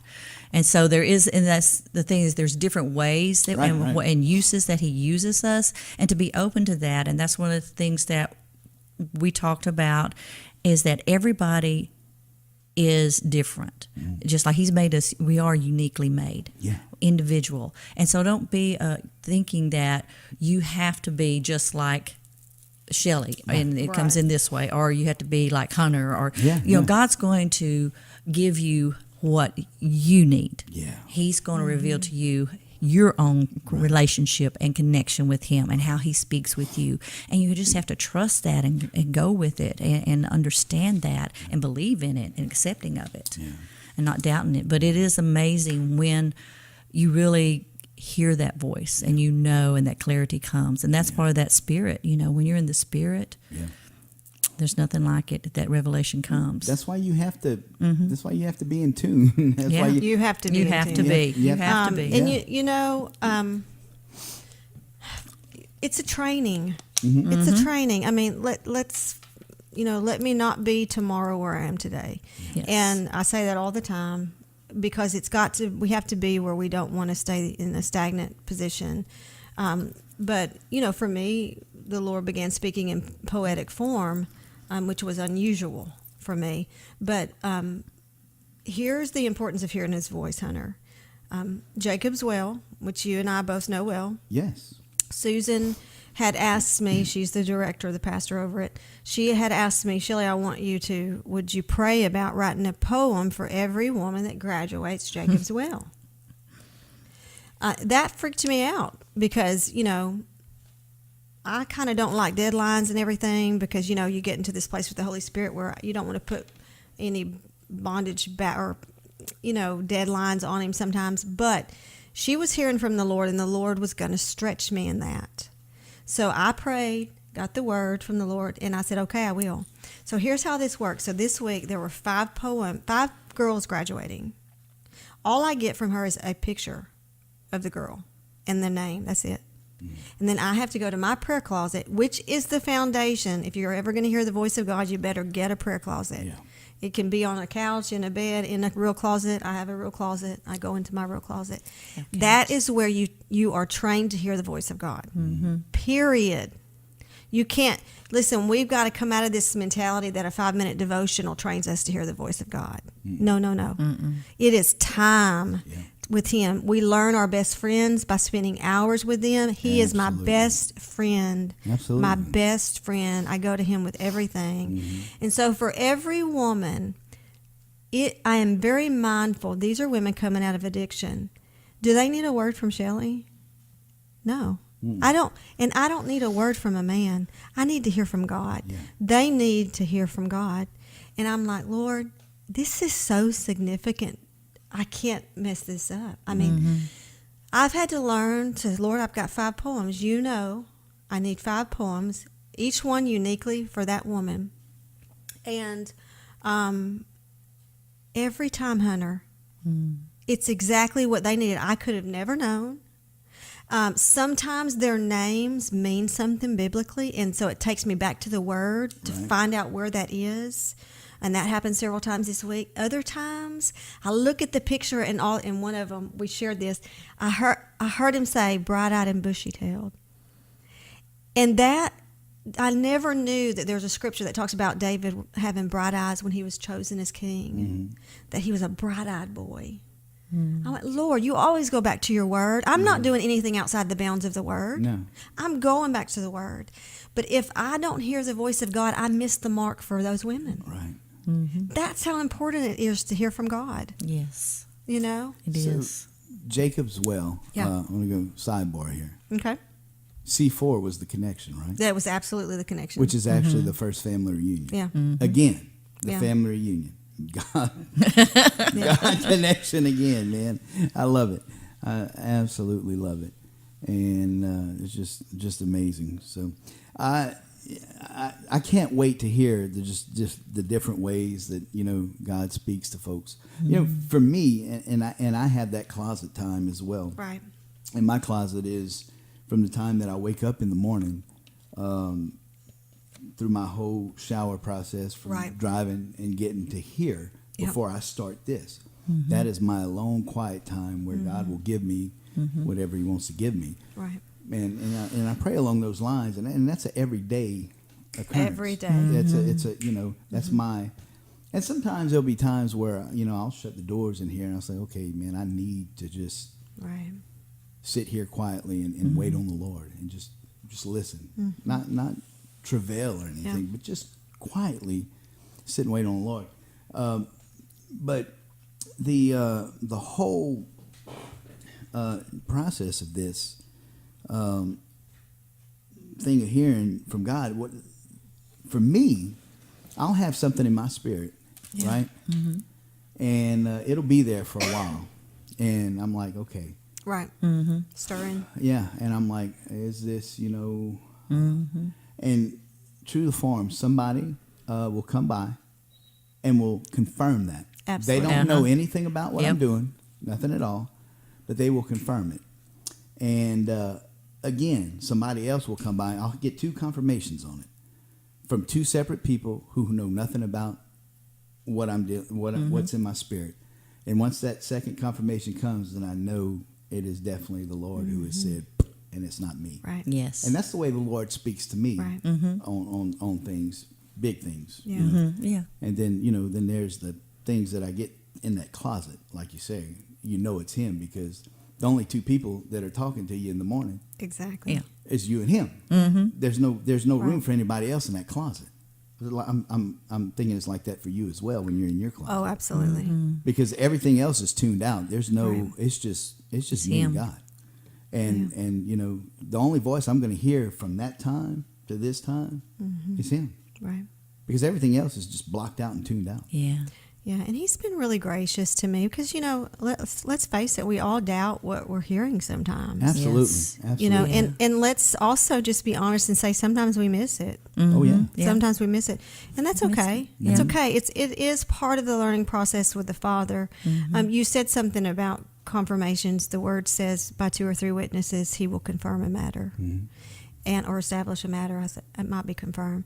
And he'll be gracious to do that to me sometimes, but then there'll be other times when, and I had shared with you, we're about to do all these Dream Big workshops, which was not something I had anywhere near my radar. Right. But I was rocking my new granddaughter, and I was pondering her birth. Because her name is Jordan, and the Lord had said she's your promised land baby. Like something spiritually was happening parallel to her natural birth in ministry. And as I'm rocking her, just passed through my heart, Hunter, dream big. Shelly, I need you to be a midwife. I need you to come alongside other people, other women, okay, right. Sorry fellas, there was a call to women, to help them birth what I've put in them. Right. Mm-hmm. Because, there were times in my walk where I needed that, and sometimes I didn't have it. Right? now God allowed it for me so I would have the tenderness to help others. Yeah. Because I know what it's like to need help and not have it. Sure. Right? And so, and it's so fascinating because I had to go back to the midwife. You know, you see about the midwives even in Genesis, who were taking care of the babies and stuff. And I'm like, oh my gosh, he's wanting to birth out his baby, his dreams in his people, his sheep. And that was hearing God. Did I have another confirmation for that? I really didn't. But it was based on Ephesians 3:20. He will do immeasurably more than you could think or imagine according to the power that's in you. That was my life verse from the day one. Right. And he said, this, Shelly, is the shepherding I've called you to shepherd their dreams, to encourage them. Don't let them quit. See the gifts in them. Let them know I see them. And then connect the dots. Yeah. You know, teach them what it's like. Because you know what, Hunter? When I walked into ministry, I thought I was just a singer. You know, and the truth is, the Lord is like, that's just a part of what I've called you to. Right. You know, and now I need you, like in Corinthians, there are apostles and prophets and teachers and pastors. Do you know that is more of the callings, not the skill or the talent? And he said, Shelly, I need you to rebuild the ruins. And this is part of the deep waters I'm talking about. Are you called to be a prophet? Are you called? Do we know who our prophets are? Because the prophets are the ones who judge the word coming forward. Okay? Who are the shepherds, the pastors, who are, and let me tell you, there's a very specific heart, like the good shepherd, a tender, gentle heart. Not that they're not fierce like lions, but they got a tenderness to shepherd the flock. You know, and who are the teachers? See, that's what I need to stand in front of a group. Like, do you understand this is the calling? He'll use music, he'll use poetry, he'll use words, he'll use all this thing, but the calling, the real calling is that right there. I didn't know that. I didn't know that. Nobody taught me that. And he's like, I need you, Shelly, now that you're I'm the older woman. I am officially the older woman. Speaking into the other lives of the reason I do the things I do, the reason I found myself in situations where I was called to give more messages than even music was I kept thinking, why does this keep happening to me? I would end up in a room full of pastors, men and women, and I would be given the Matthew 7. On that day, many will say, Lord, Lord, did I not, prophesy? Did I not cast out demons? And he's going to say, I never knew you. And I walked out of the room and went, what is going on? I'm giving that word to a room full of pastors. Number one, I'm a woman. I come from a denomination that does not allow that in many places. And now that I know what I know, it was the prophetic call on my life. And it was just, oh my gosh, Hunter, it was like, now I know why I do what I do, because he created me that way. And so many people are discouraged because they're following the skill or the talent, and God's trying to say, oh, but you're going to be my teacher, you're going to be my shepherd, you're going to be my prophet. You know, it's why this why you're not at peace here. You're trying to operate in a flesh thing. And so, man, it has opened up a world to me of just seeing people for who he's made them to be. They don't even know it. No.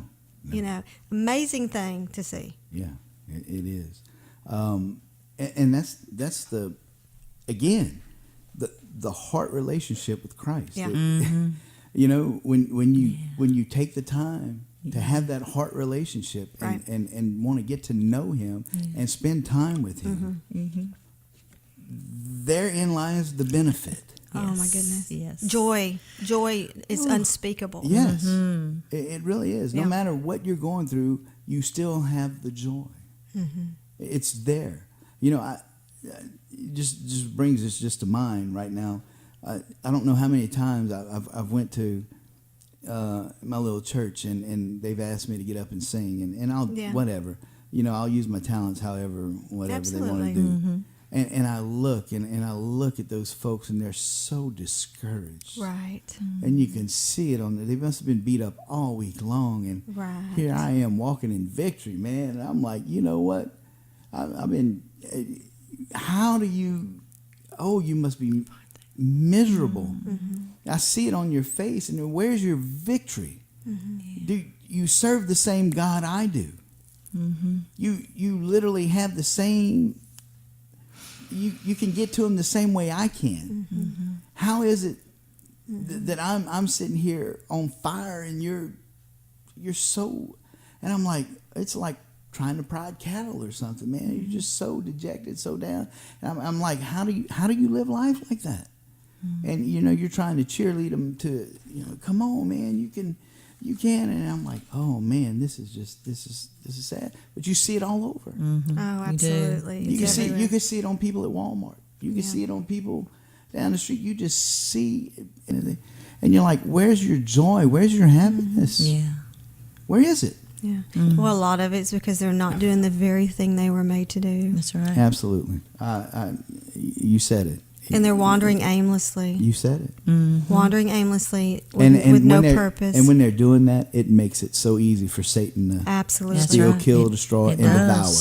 It does. It makes them perfect to be picked off like yes, that. Right. It does. And, I think, too, I'm a natural encourager, I think. Right. Yeah. Exhorter or whatever. And I just think that people need encouragement. Yes. They do. And, They do. I was sharing with them, I love Henry Blackaby, and he always says in his studies, if you want to know what God has called your church to do, ask your people what He's placed in them, because see, a lot of times we don't what's the word I'm looking for? We don't listen to what the sheep, the longings in their heart. See, God created every single person to fulfill a purpose, an assignment.